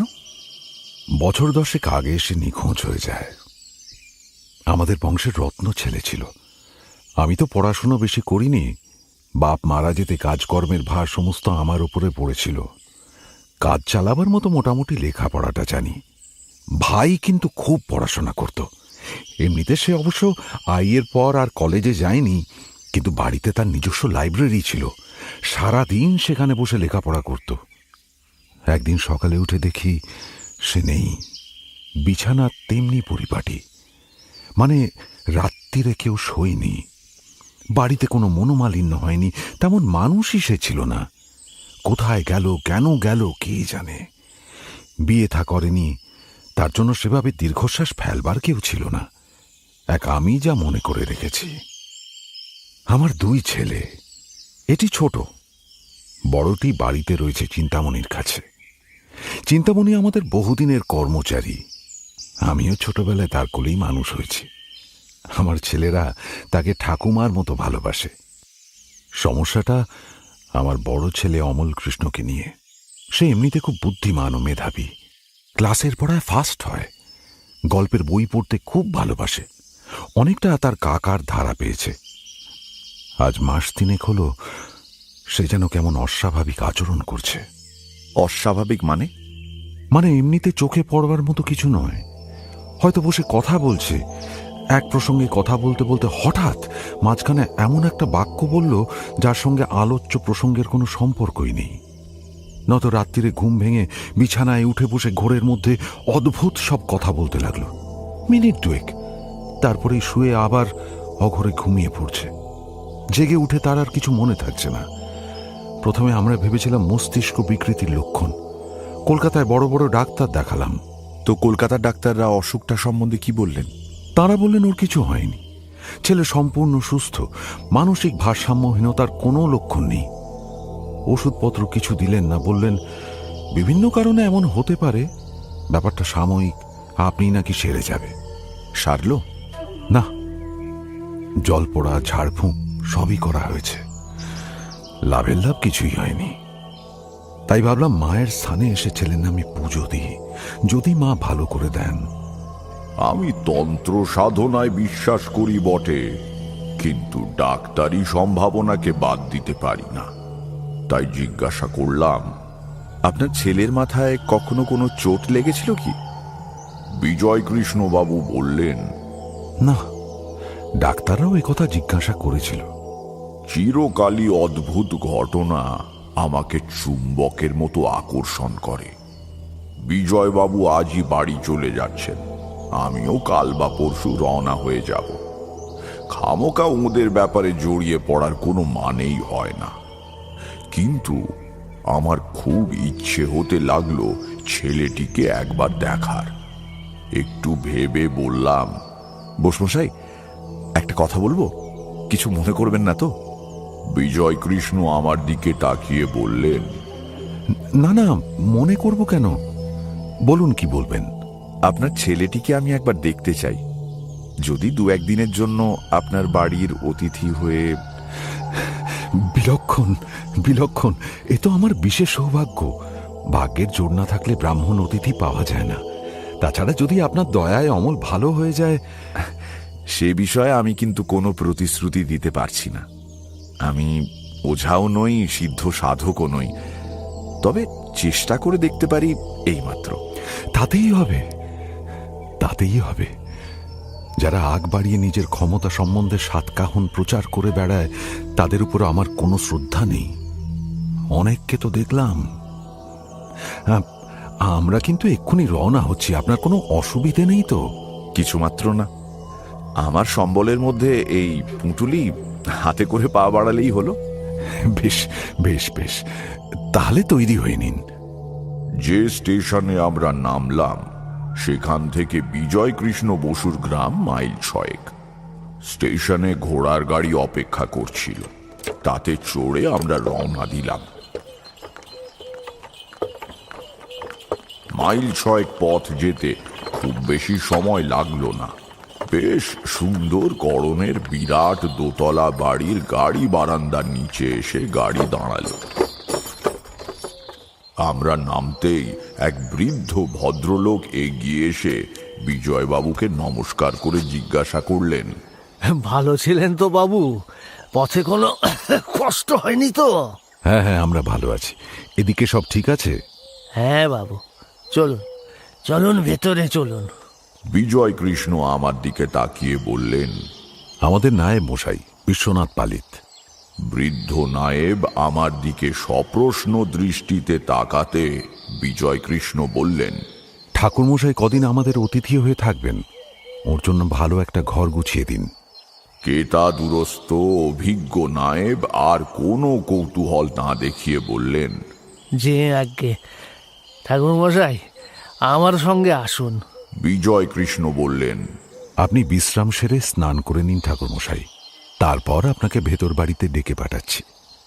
জমিদার বাড়িতে অতিথির আদর যত্নই আলাদা। সুগন্ধি তেল মেখে স্নান সেরে বেরোনো মাত্র চাকর কোঁচানো ধুতি আর চাদর নিয়ে এলো। সেগুলো পরা মাত্র আর একজন চাকর এসে বলল, ঠাকুরমশাই আসেন, পাশের ঘরে একটু জল খাবারের আয়োজন করা হয়েছে। সেই ঘরে গিয়ে তো আমার চক্ষু স্থির। ফুল তোলা পশমের আসন পেতে জায়গা করা হয়েছে। ঝকঝকে করে মাজা কাঁসার বগি থালায় থরে থরে সাজানো নানা ফলমূল কাটা। পাশে 3-4টে বাটিতে কাঁচা গোল্লা, পান্তুয়া আর লালচে ঘন ক্ষীর। চোখ কপালে তুলে বললাম, এত খাওয়া কি সম্ভব? চাকরটা হাত জোড় করে বলল, আগে এ আর এমন কি? আপনি বসেন ঠাকুরমশাই, আর কিছু লাগলে আমারে বলবেন। কথা বলে দিয়েছেন আপনার যেন কোনো অসুবিধে না হয়। খুবই অসুবিধে হলো, আর অত খেলে কার না হয়। খেয়ে উঠতেই ভেতর বাড়ি থেকে ডাক এলো। বাইরের দিকে যেখানে আমার থাকার ব্যবস্থা হয়েছিল সেখানে কাছারি ঘর, অতিথিশালা, বৈঠকখানা ইত্যাদি অবস্থিত। এসব পেরিয়ে ঠাকুর দালান, মাঝখানে প্রশস্ত উঠোন, একদিকে মূল ঠাকুর ঘর, তার লোহার গুল বসানো দরজায় বর্তমানে তালা ঝুলছে। পুজোর দালান পেরিয়ে অন্দরমহল, সেখানে চওড়া বারান্দার ধারে সারি সারি ঘর, ঘরের দরজার ওপর শিংওয়ালা হরিণের মাথা, দেয়ালে ভালো কয়েকটি অয়েল পেন্টিং। একটি ঘরের সামনে দাঁড়িয়েছিলেন বিজয় কৃষ্ণ। আমাকে দেখা মাত্র বললেন, আসুন আসুন ঠাকুর মশাই, এই ঘরে আসুন। ঘরটি চমৎকার সাজানো। একদিকে বিরাট সেকেলে কারুকার্য করা খাট, তার ওপরে পুরু গদি। সেই খাটের ওপর চুপ করে বসে আছে বছর 12 বয়সের একটি ছেলে। তারাপীঠে দেখা বিজয়বাবুর ছেলের সঙ্গে তার চেহারার মিল অতি স্পষ্ট। বুঝলাম এ হচ্ছে বড় ছেলে, নাম অমল। বিজয়কৃষ্ণ বললেন, প্রণাম করো বাবা, ইনি ঠাকুর মশাই। অমল এসে আমাকে প্রণাম করতে তাকে ধরে কাছে টেনে আনলুম। আর তখনই বুঝলুম, আর যাই হোক, এ ছেলের অদূর ভবিষ্যতে কোনো বিপদের আশঙ্কা নেই।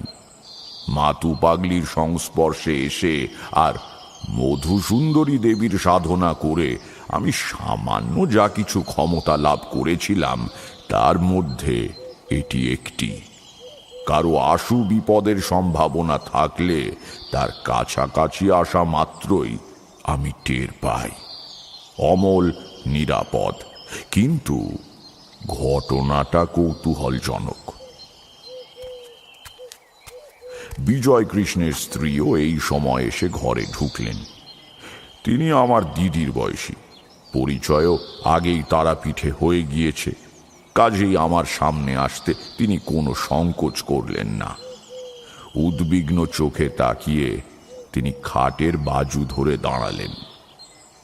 অমলের সঙ্গে অনেকক্ষণ কথা বললাম। ছেলেটি বুদ্ধিমান এবং গ্রামের তুলনায় বেশ সপ্রতিভ।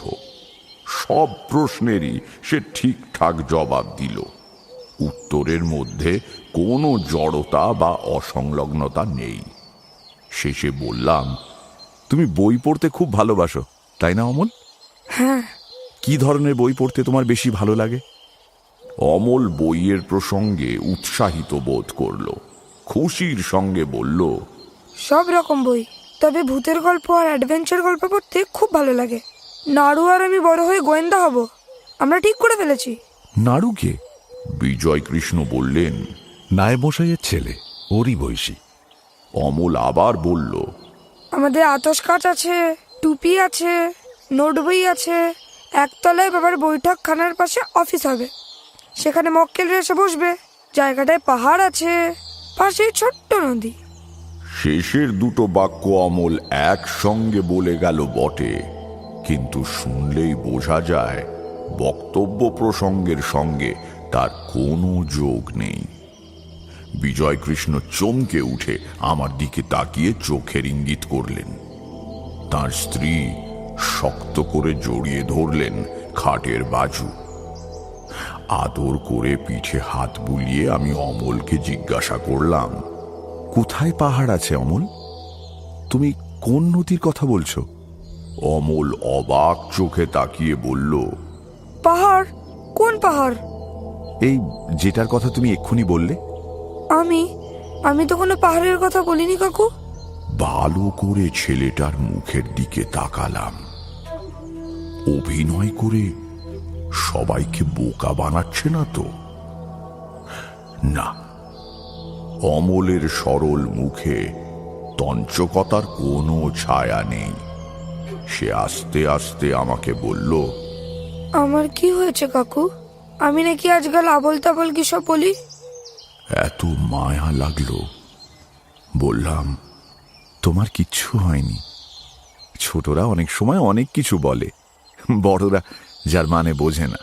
বাবা আমাকে কলকাতায় ডাক্তারের কাছে নিয়ে গেছিল, কিন্তু ডাক্তার আমার অসুখ ধরতে পারেনি। তোমার অসুখই হয়নি তো ডাক্তার ধরবে কি করে? যাও খেলা করো, মন খারাপ করো না। সে বাইরে যেতে বিজয় কৃষ্ণের স্ত্রী ব্যাকুল হয়ে আমাকে জিজ্ঞাসা করলেন, আমার ছেলে ভালো হয়ে যাবে তো ঠাকুরমশাই? আপনি নিজেই তো শুনলেন। বৌঠান, ভগবানের ওপর বিশ্বাস রাখুন, তিনি সর্বমঙ্গলময়, সব কিছু ঠিক করে দেবেন। আপনি কিছু বুঝলেন ওর কি হয়েছে? না, তবে একটা কথা বলি, শুনে হয়তো কিছুটা আশ্বস্ত হবেন। তারাপীঠে ঘটনার বর্ণনা শুনে মনে হয়েছিল এটা বোধহয় প্রেতের আবেশ হওয়ার ব্যাপার, কিন্তু এখন বুঝছি তা নয়। তাহলে যে কি তা আমি এখনো জানি না। আমাকে আরেকটু সময় দিন, কয়েকদিন কিন্তু আপনার এখানে আমাকে থাকতে হবে। বটেই তো আপনি থাকবেন বই কি, যতদিন ইচ্ছে থাকুন, শুধু আমার খোকাকে। পুরুষ মানুষের গলা কান্নায় বুঝে এলে আমার ভয়ানক অস্বস্তি হয়। আমি বিজয়বাবুর দিক থেকে দৃষ্টি সরিয়ে নিলাম। একটু সামলে তিনি বললেন, আমরা তাহলে এখন কি করব আপনি বলে দিন। আপনাদের কিছু করতে হবে না। অমলকে এখন জানানোর প্রয়োজন নেই আমি কেন এখানে এসেছি। কয়েকদিন আমাকে ঘটনাটা বুঝতে দিন। অমল আবার যখনই ওই রকম করবে তখনই আমাকে খবর দেবেন, কোনো ভুল যেন না হয়। আগে না, ভুল হবে না। বিজয় কৃষ্ণ ঘুরে ঘুরে তার বাড়ি আমাকে দেখালেন। তার গৃহসজ্জার মধ্যে একটি মৃদু রুচিশীলতা রয়েছে। অর্থ কৌলিন্যের রূঢ় দম্ভ নেই একেবারে। সবচেয়ে শেষে বারান্দার পশ্চিম কোণের ঘরে এসে ঢুকলাম আমরা। ঘরটা বইয়ের আলমারি দিয়ে সাজানো। আসবাবের কোনো বাহুল্য নেই।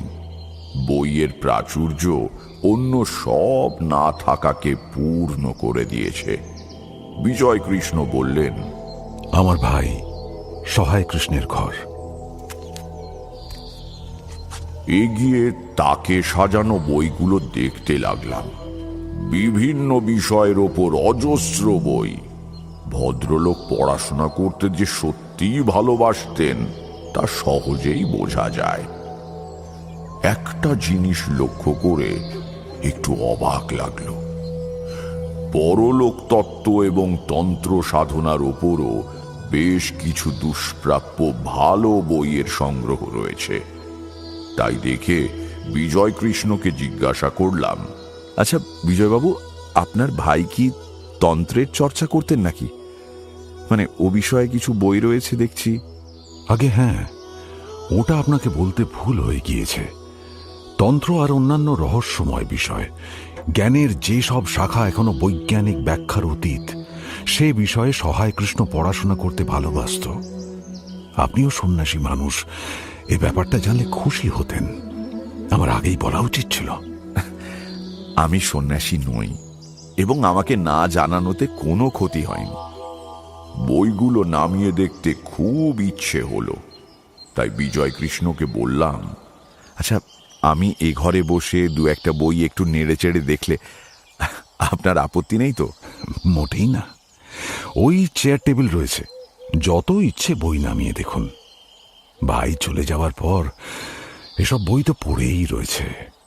আমাকে বসিয়ে রেখে বিজয় কৃষ্ণ বিষয় সংক্রান্ত কি কাজে বাইরের কাছারি বাড়ির দিকে গেলেন।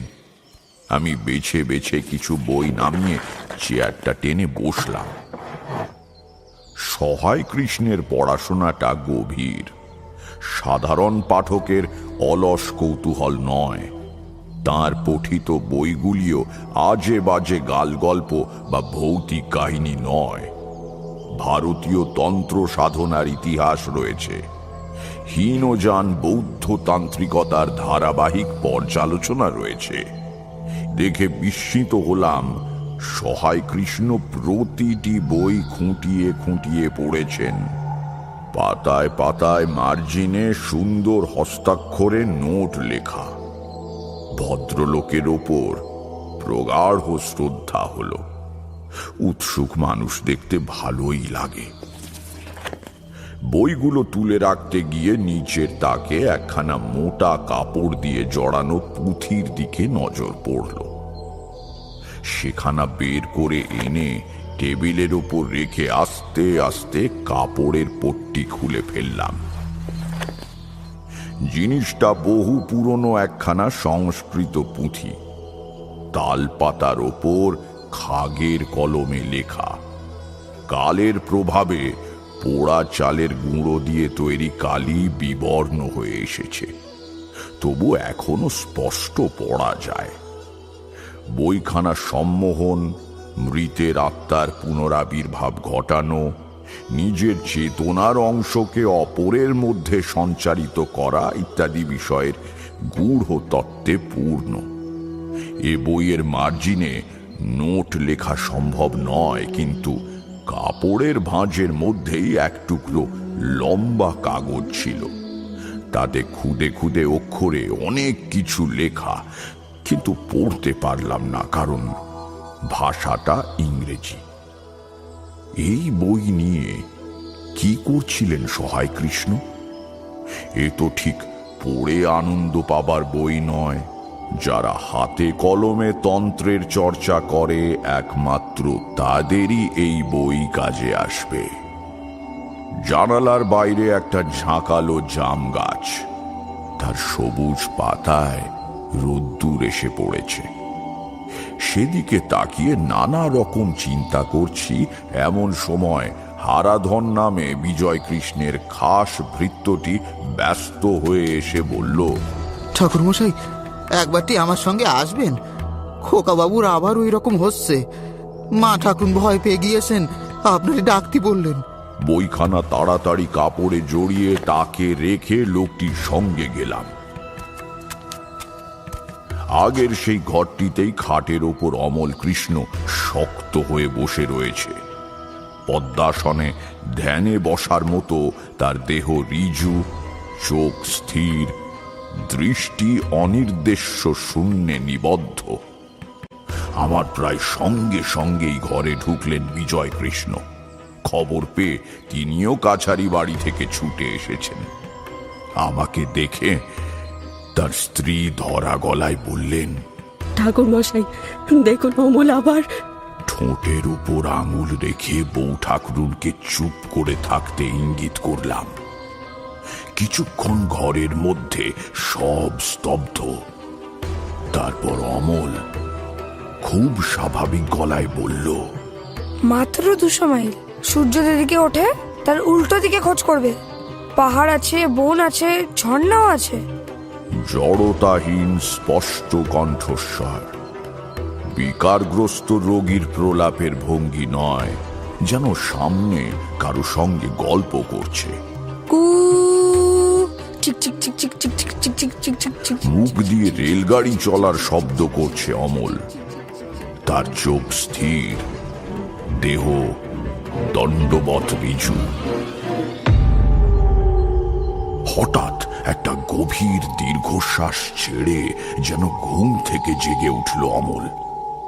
একবার বিস্ময়ের সঙ্গে চারদিকে তাকিয়ে দেখল, তারপর আস্তে আস্তে বালিশে মাথা রেখে শুয়ে পড়ল ছেলেটা। কাছে গিয়ে দেখি সে চোখ বুজে রয়েছে। আমি তাকিয়ে থাকতে থাকতেই তার নিঃশ্বাস প্রশ্বাস গভীর আর শান্ত হয়ে এলো। অমল ঘুমিয়ে পড়ল। বিজয় কৃষ্ণ আর তার স্ত্রীর দিকে তাকিয়ে বললাম, আপনারা আমার সঙ্গে আসুন। সহায় কৃষ্ণের ঘরে ফিরে এসে স্বামী স্ত্রীকে দুটো চেয়ারে বসতে বলে নিজে তাদের সামনে দাঁড়িয়ে বললাম, আপনারা অমলের বাবা মা, স্বাভাবিক কারণেই আপনারা ছেলের জন্য উদ্বিগ্ন হবেন, কিন্তু আমার কথা বিশ্বাস করুন, আমি আশু অমঙ্গল অথবা বিপদ আগে থেকে টের পাই। আপনাদের পরিবারে অদূর ভবিষ্যতে তেমন কিছু ঘটবে না, বরং আনন্দিত হবার মতো কিছু ঘটবার সম্ভাবনা রয়েছে। বিজয় কৃষ্ণ স্বাভাবিকভাবেই জিজ্ঞাসা করলেন, এটা এটা আপনি কিভাবে বলছেন? মনে হলো তাই বললাম। দেখবেন কথাটা ঠিক খেটে যাবে। আর আমার ছেলের অসুখ? আপনার ছেলের কোনো অসুখ নেই। তাকে ভালো করে দিয়ে তবেই আমি এ বাড়ি থেকে যাব, আপনি ভাববেন না।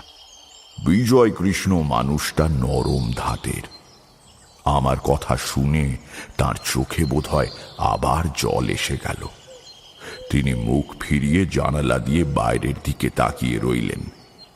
তার স্ত্রী ধরা গলায় বললেন, আমাদের এর আগে এমন করে কেউ ভরসা দেয়নি ঠাকুর মশাই।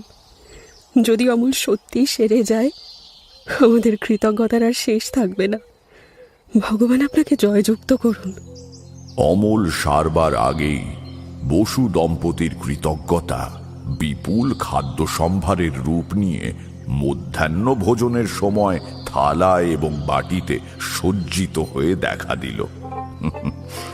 বুঝতে পারলাম না বিজয় কৃষ্ণ বাবু এবং তার স্ত্রী আমাকে একজন ভোজন পটু খাদ্যরসিক ভেবেছেন, নাকি জমিদার বাড়িতে প্রতিদিন দুপুরে এই রকমই রান্না হয়ে থাকে। সরু বাসমতি চালের ঘি ভাত, 5 রকম ভাজা, মাছের পুর দিয়ে পটলের দোলমা, ঘন মুগের ডাল, 1 হাত লম্বা চিতলের পেটির তেল ঝাল রুই মাছের কালিয়া, এই কটি পদ মাত্র। আর খাবার শেষে এলো ঘন দুধ আর পাকা সবরি কলা। আপত্তি করতে গেলাম, কেউ যেন শুনতেই পেল না। এই একটি বিষয়ে এ বাড়ির কর্মচারীরা ভারী অবাধ্য। গুরু ভোজনের পর নিজের ঘরে এসে হাত পা ছড়িয়ে বিছানায় শুয়ে ভুক্তা রাজ বদাচরেত কথাটা পালন করতে লাগলাম। মনও ভালো ছিল। আমার দৃঢ় ধারণা অমল কৃষ্ণের অস্বাভাবিক আচরণের মূল রহস্যটা আমি ধরে ফেলেছি, কিন্তু স্থির নিশ্চয় না হওয়া অবধি বসু দম্পতিকে মিথ্যে আশা দেওয়া উচিত হবে না। কি করা যায় ভাবতে ভাবতে কখন ঘুমিয়ে পড়েছি জানি না। পরের দিন সকালে একটা ঘটনায় আমার দিব্য দৃষ্টি খুলে গেল। সকালে ঘুম থেকে উঠে নিত্য জপ সারার পর কাছারি বাড়ির দিক থেকে বিজয় কৃষ্ণের ক্রুদ্ধ গলা শুনতে পেলাম। এসব কি ভেবেছ তোমরা? যা খুশি তাই করবে। কাকে যেন তিনি খুব তর্জন গর্জন করছেন। অপরের বৈষয়িক ব্যাপারে আমার নাক গলানো উচিত নয়, তবু স্বভাব মৃদু বিজয় কৃষ্ণ কি জন্য এত চটেছেন তা জানবার লোভ সম্বরণ করতে না পেরে এগিয়ে গেলাম। দেখি কাছারির উঠোনে একজন খোঁচা খোঁচা দাড়িওয়ালা রোগা লোক হাত জোড় করে দাঁড়িয়ে রয়েছে। সে বলছে, এবারে মতো দয়া করেন বাবু, নায়েব মশাইকে জিজ্ঞেস করেন, আগে কখনো এরকম হয়নি। বিজয় কৃষ্ণ রেগে আগুন হয়ে বলছেন, আমি তোমার কোনো কথা শুনতে চাই না। তোমার সঙ্গে আমি পাইক আর গরুর গাড়ি পাঠিয়ে দিচ্ছি। গোলার সব ধান এক্ষুনি পাঠিয়ে দাও, এক্ষুনি। তোমার খাজনা তো আমি নিজের গাঁট থেকে সরকারে জমা দেব না। লোকটির অনুরোধ উপরোধে কোনো ফল হলো না। সে ম্লান মুখে বিদায় নিল। সঙ্গে গেল বিজয় কৃষ্ণের লোকজন। অবাক লাগলো এই দেখে যে বৃদ্ধ নায়েব মশাই একটু দূরে মুখে সূক্ষ্ম হাসি নিয়ে দাঁড়িয়ে রয়েছেন। ছি ছি ছি ছি ছি ছি, একটা মানুষের সর্বস্ব লুণ্ঠিত হতে চলেছে আর উনি হাসছেন। আমার ধারণাটা বদলে গেল পর মুহূর্তেই। পাইক বরকন্দাজের দল চলে যেতে বিজয় কৃষ্ণ নায়েব মশাইয়ের দিকে ফিরে বললেন, আপনি বা এখানে হাঁ করে দাঁড়িয়ে কি করছেন? যান, নিজের কাজে যান। নায়েব এগিয়ে এসে গলা খাঁকারি দিয়ে বললেন, আমার একটা কথা বলবার ছিল। কি কথা? চটপট বলুন, আমার দরকারি কাজ আছে। আগে এই লোকটার ফসল যে বাজেয়াপ্ত করে আনতে বললেন, লোকটা কিন্তু সপরিবারে উপোস করে থাকবে। তার আমি কি করব? খাজনা দেয় না কেন? নায়েব মশাই অনুচ্চ শান্ত গলায় ছেলে মানুষকে বোঝাবার মতো করে বললেন, বরাবর এ লোক ঠিক সময়ে খাজনা চুকিয়ে এসেছে। এবছর মেয়ের বিয়ে দিয়ে হাত খালি। তাছাড়া আপনি বোধহয় ভুলে গিয়েছেন, এর স্ত্রী আপনাকে ধর্মবাব বলে ডাকে, বিশেষ শ্রদ্ধা করে। এই সেদিনও নিজের হাতে ক্ষীরের ছাঁচ করে মা ঠাকুরানের হাতে দিয়ে গিয়েছে। বলেছে আমার বাপের জন্য জল খাবার। সে মেয়েটি যদি শোনে তার ধর্মবাপ তার ছেলেপুলের সংবৎসরের খোরাক কেড়ে নিয়েছে, তাহলে ভারী দুঃখ পাবে। বিজয় কৃষ্ণ বিব্রত গলায় বললেন, সে কি? এই লোকটা কি সেই মেয়েটির স্বামী, আমার ধর্ম মেয়ে? নানান বিচিত্র গুণ না থাকলে বোধহয় নায়েবই করা যায় না। ভয়ানক গম্ভীর মুখে নায়েব মশাই বললেন, হ্যাঁ, এ আপনার ধর্ম জামাই। তাই তো, তাই তো। এখন কি করা যায়? পাইকদের ফিরিয়ে আনার জন্য লোক পাঠাবো কি? না না, তা কি করে হয়? আইন হচ্ছে আইন, অমন করলে কাছারির মর্যাদা থাকবে না। তারপর সামান্য ভেবে বললেন, আপনি একটা কাজ করুন, আমার লোকেরা যা করতে গিয়েছে করে আসুক। সে ফসল খাতায় জমা করে আপনি প্রজাকে ঋণ মুক্তির চিঠি দিয়ে দিন। এবার ওই ফসলের বাজার দর হিসেব করে মোট টাকাটা এক্ষুনি আমার ধর্মমেয়ের কাছে পাঠিয়ে দিন। আর হ্যাঁ, টাকাটা জমিদারির হিসেবে নয়, আমার নামে খরচ লিখবেন। এতদিন নায়েবি করছেন, অথচ বুদ্ধিটা আপনার মাথায় এলো না, এলো আমার মাথায়। ছি ছি ছি ছি ছি। এখনো আমার কাছে অনেক কাজ শেখা বাকি আপনার। যাকে যাক, যান, যা বললাম করুন। বুদ্ধিমান নায়েব কথা না বাড়িয়ে যে আজ্ঞে বলে প্রস্থান করলেন। আমিও নিঃশব্দে সরে এলাম বটে, কিন্তু এই একটি ঘটনায় বিজয় কৃষ্ণের চরিত্রের একেবারে ভেতর অবধি উদ্ভাসিত হয়ে উঠল। বেলা 12টা নাগাদ নায়েব মশাই আমার কাছে এসে বসলেন। আপনার কোনো কষ্ট হচ্ছে না তো ঠাকুর মশাই? তা একটু হচ্ছে। নায়েব মশাই ব্যস্ত হয়ে বললেন, সে কি আমাকে আগে বলেননি কেন? কি ধরনের অসুবিধে? খাওয়া দাওয়ার কোনো? ব্যস্ত হবেন না, আমি ঠাট্টা করছিলাম। আসলে আমি ভবঘুরে মানুষ, এত যত্ন আর আদরে অভ্যস্ত নই, তাই বলছিলাম। যাক, অন্যান্য খবর কি বলুন? ফসলের টাকা ফেরত দিয়ে এলেন? আগে হ্যাঁ, বাবা ওই রকমই শিবতুল্য মানুষ। কেবল রেগে গেলে কিছুক্ষণের জন্য আমরা সবাই চুপ করে থাকি, তখন ওকে কিছু বোঝানো যায় না। রাগ পড়ে গেলে যা বোঝানো যাবে মেনে নেবেন। বড্ড খেয়ালি মানুষ। আপনি তো একটা ঘটনা মাত্র দেখলেন। ওর খামখেয়ালি পনা দেখে দেখে আমাদের অভ্যেস হয়ে গিয়েছে। ওরা দু ভাই এইরকম। সহায় কৃষ্ণবাবুও কি খামখেয়ালি ছিলেন? তাহলে আর বলছি কি, এমনিতে ছোটবাবু খুব ভালো লোক ছিলেন, শান্ত মানুষ, সারাদিন পড়াশুনো করছেন, চড়া গলায় কোনো কথা বলতেন না। হঠাৎ খেয়াল হলো বিলিতি গরু পুষবেন।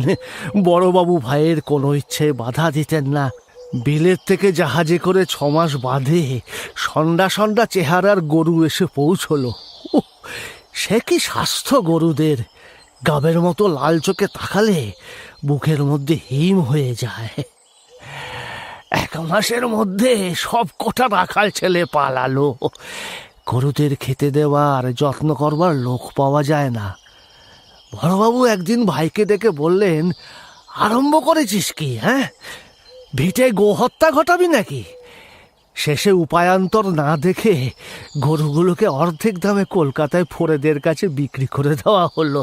সহায় কৃষ্ণের খেয়ালি চরিত্রের বিষয়ে নায়েব মশাই আরো যেন কি সব বলে যেতে লাগলেন, কিন্তু আমার কানে তা ঢুকছিল না।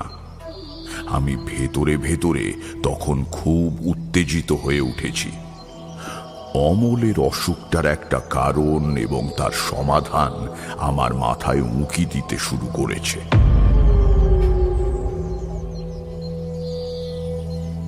সেদিন দুপুরে খাওয়া দাওয়ার পর বসু পরিবারের একজন কর্মচারীকে বললাম, ওহে, বড় কর্তাকে একবার ডেকে দিতে পারো? বলবে যে ঠাকুরমশাই ডাকছেন। 10 মিনিটের মধ্যে বিজয় কৃষ্ণের আবির্ভাব। ভদ্রলোক হন্তদন্ত হয়ে ছুটে এসেছেন। বললেন, কি ব্যাপার ঠাকুরমশাই, কোনো খবর আছে? খবর কিনা জানি না, তবে আপনাকে একটা কথা বলা প্রয়োজন। আমার ধারণা আমি আপনার ছেলের অসুখের কারণটা ধরতে পেরেছি। চৌকির এক পাশে বসতে গিয়েও আবার শটান দাঁড়িয়ে পড়লেন বিজয় কৃষ্ণ। হ্যাঁ, কি হয়েছে আমার ছেলের? কিছুই হয়নি, আপনার ছেলে সম্পূর্ণ সুস্থ। হ্যাঁ, তার মানেটা এখন বলবো না, শুধু এইটুকু জেনে রাখুন, আমার দৃঢ় বিশ্বাস আর 3-4 দিনের ভেতর অমল ভালো হয়ে যাবে। তবে তার জন্য একটা বিশেষ প্রক্রিয়া করা দরকার। আপনি তার অনুমতি দেবেন কি? আশঙ্কিত মুখে বিজয় কৃষ্ণ বললেন, কি প্রক্রিয়া? আমি অমলকে সম্মোহিত করে কয়েকটা প্রশ্ন জিজ্ঞেস করব। এতে ওর শারীরিক কোনো ক্ষতি হবে না, এমনকি জেগে উঠে মানে সম্মোহিত অবস্থা কেটে গেলে ও কিছু মনেও করতে পারবে না। আপনি কি অনুমতি দেবেন?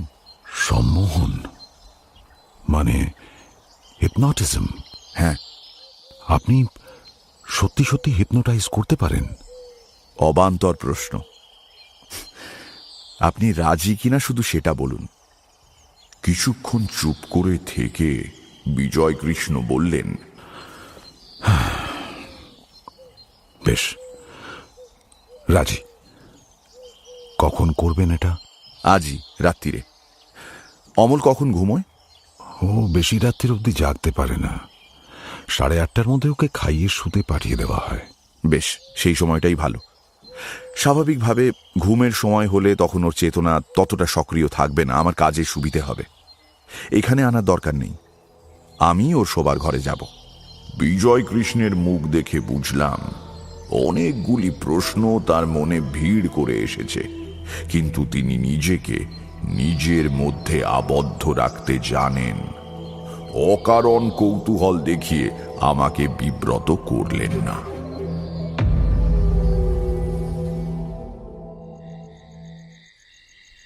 রাত 8টা নাগাদ বিজয় কৃষ্ণ নিজে এসে আমাকে ডেকে নিয়ে গেলেন।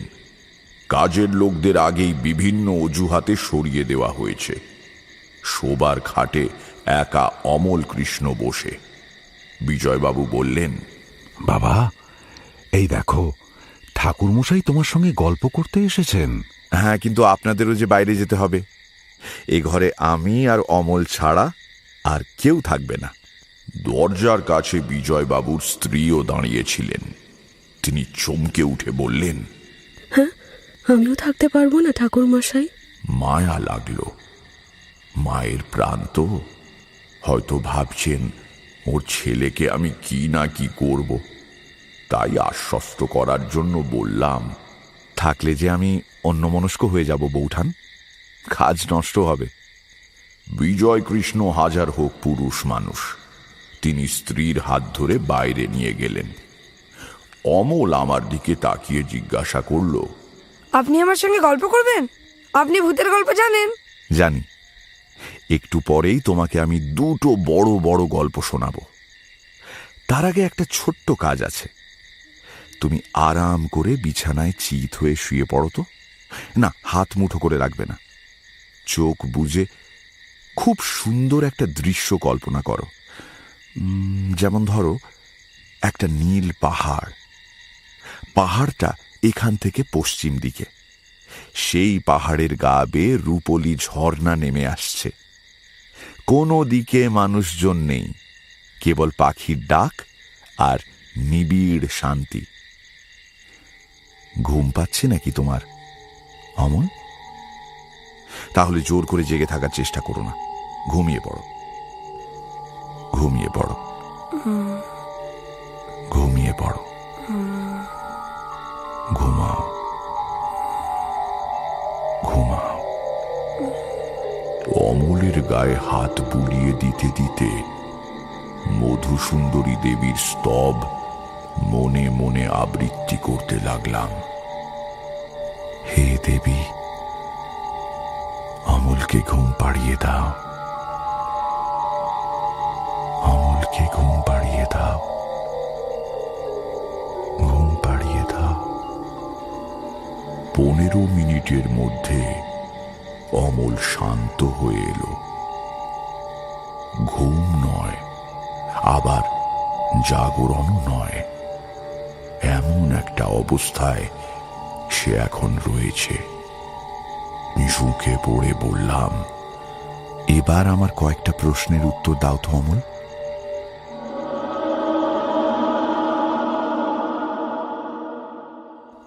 আধ ঘন্টা পর যখন অমলের ঘর থেকে বেরিয়ে এলাম, তখন আমার সমস্ত শরীর দিয়ে ঘাম ঝরছে, হাতের আঙুল কাঁপছে থরথর করে। রঙ্গমঞ্চে বেশিরভাগ জাদুকর সম্মোহন বলে যা দেখান তা এক্কেবারে বাজে। নিজেদের লোকেদের সঙ্গে আগে থেকে ঠিক করা ব্যাপার স্যাপার, কিন্তু প্রকৃত সম্মোহন অত্যন্ত কঠিন কাজ।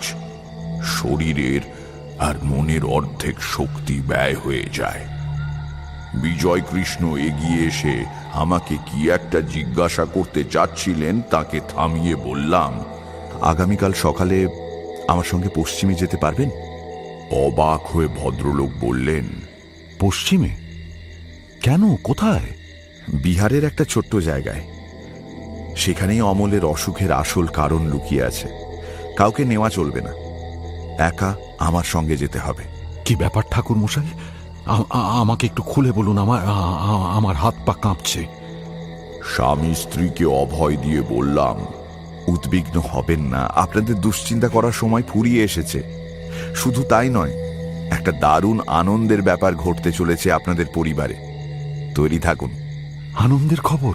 কি ঠাকুর মশাই? এখন বলবো না। আনন্দের খবর হঠাৎ পেলে বেশি মিষ্টি লাগে, কি তাই না? বউ ঠাকুরন, আরো ৩-৪ দিন ধৈর্য ধরে থাকুন, তার মধ্যেই আমরা নিশ্চয়ই ফিরে আসব। অমলও যাবে আপনাদের সঙ্গে? না, আমরা একাই যাব। অমল আপনার কাছে থাক।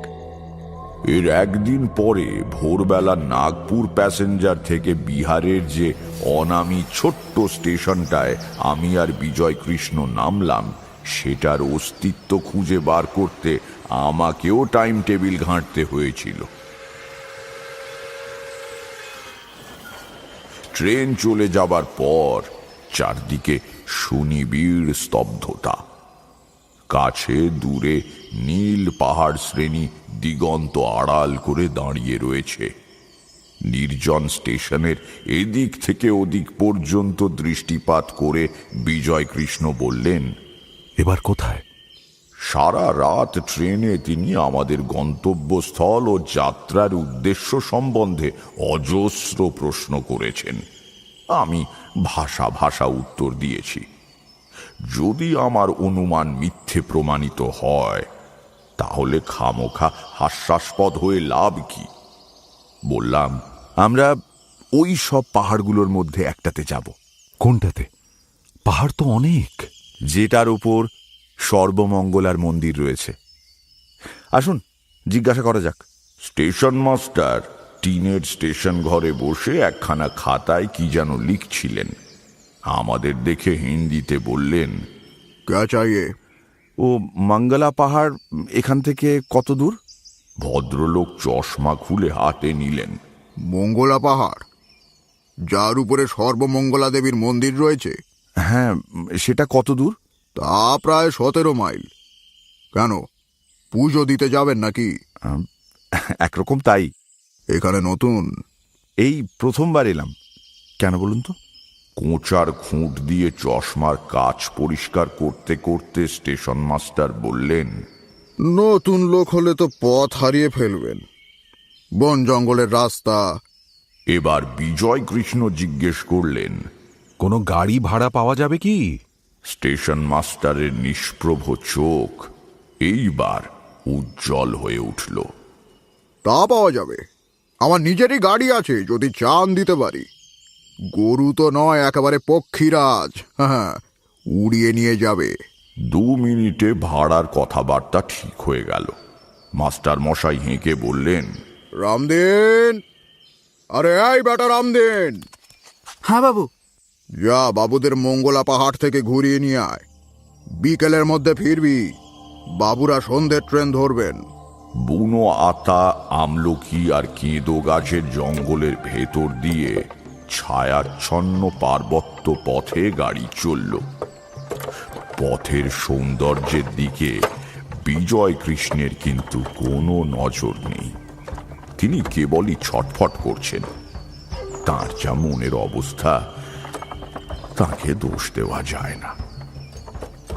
বেলা প্রায় 11টার সময় অনেকখানি চড়াই ভেঙে গাড়ি এসে দাঁড়ালো মঙ্গলা পাহাড়ের চূড়ায়, মন্দিরের প্রাঙ্গণে।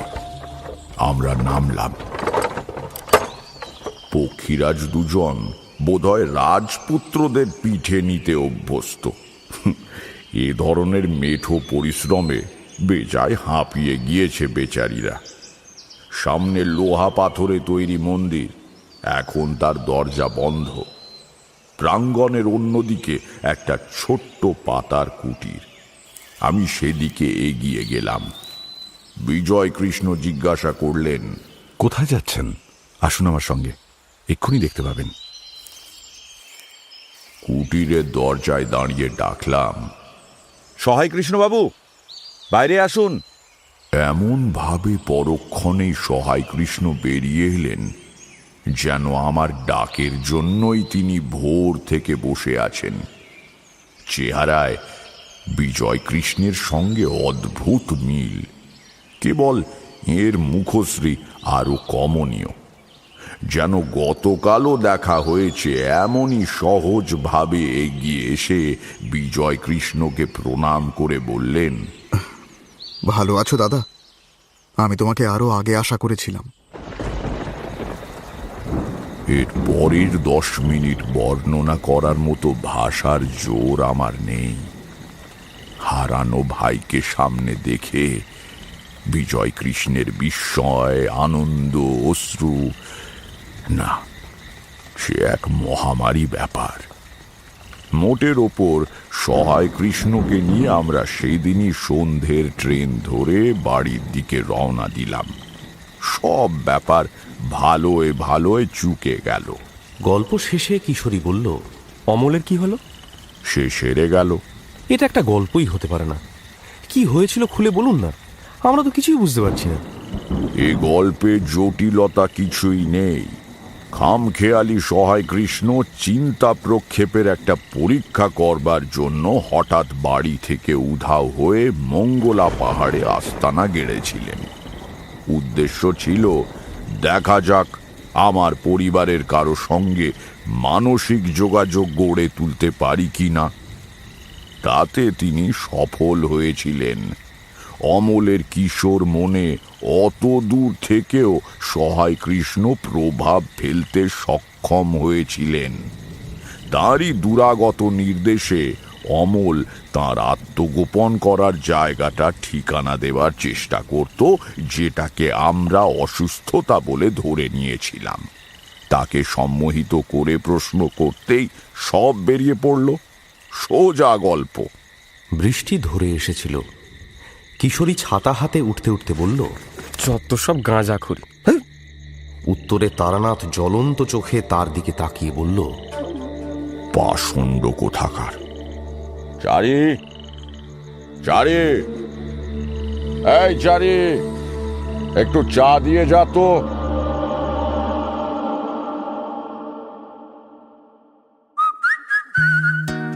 এখনকার মতো গপ্প মিলে ঠেকের সময় শেষ। পরের সপ্তাহে আরো একটা নতুন গপ্প নিয়ে আসবো আমি। Till then, like, share and subscribe to my channel and don't forget to click on the bell icon for notifications. নিজে তো শুনছেনই, সঙ্গে বন্ধুদেরও জানান। প্রত্যেক শনিবার রাত 9টায় আমি মীর নিয়ে আসি গপ্প মিলে ঠেক, আপনার গপ্পের প্লেলিস্ট।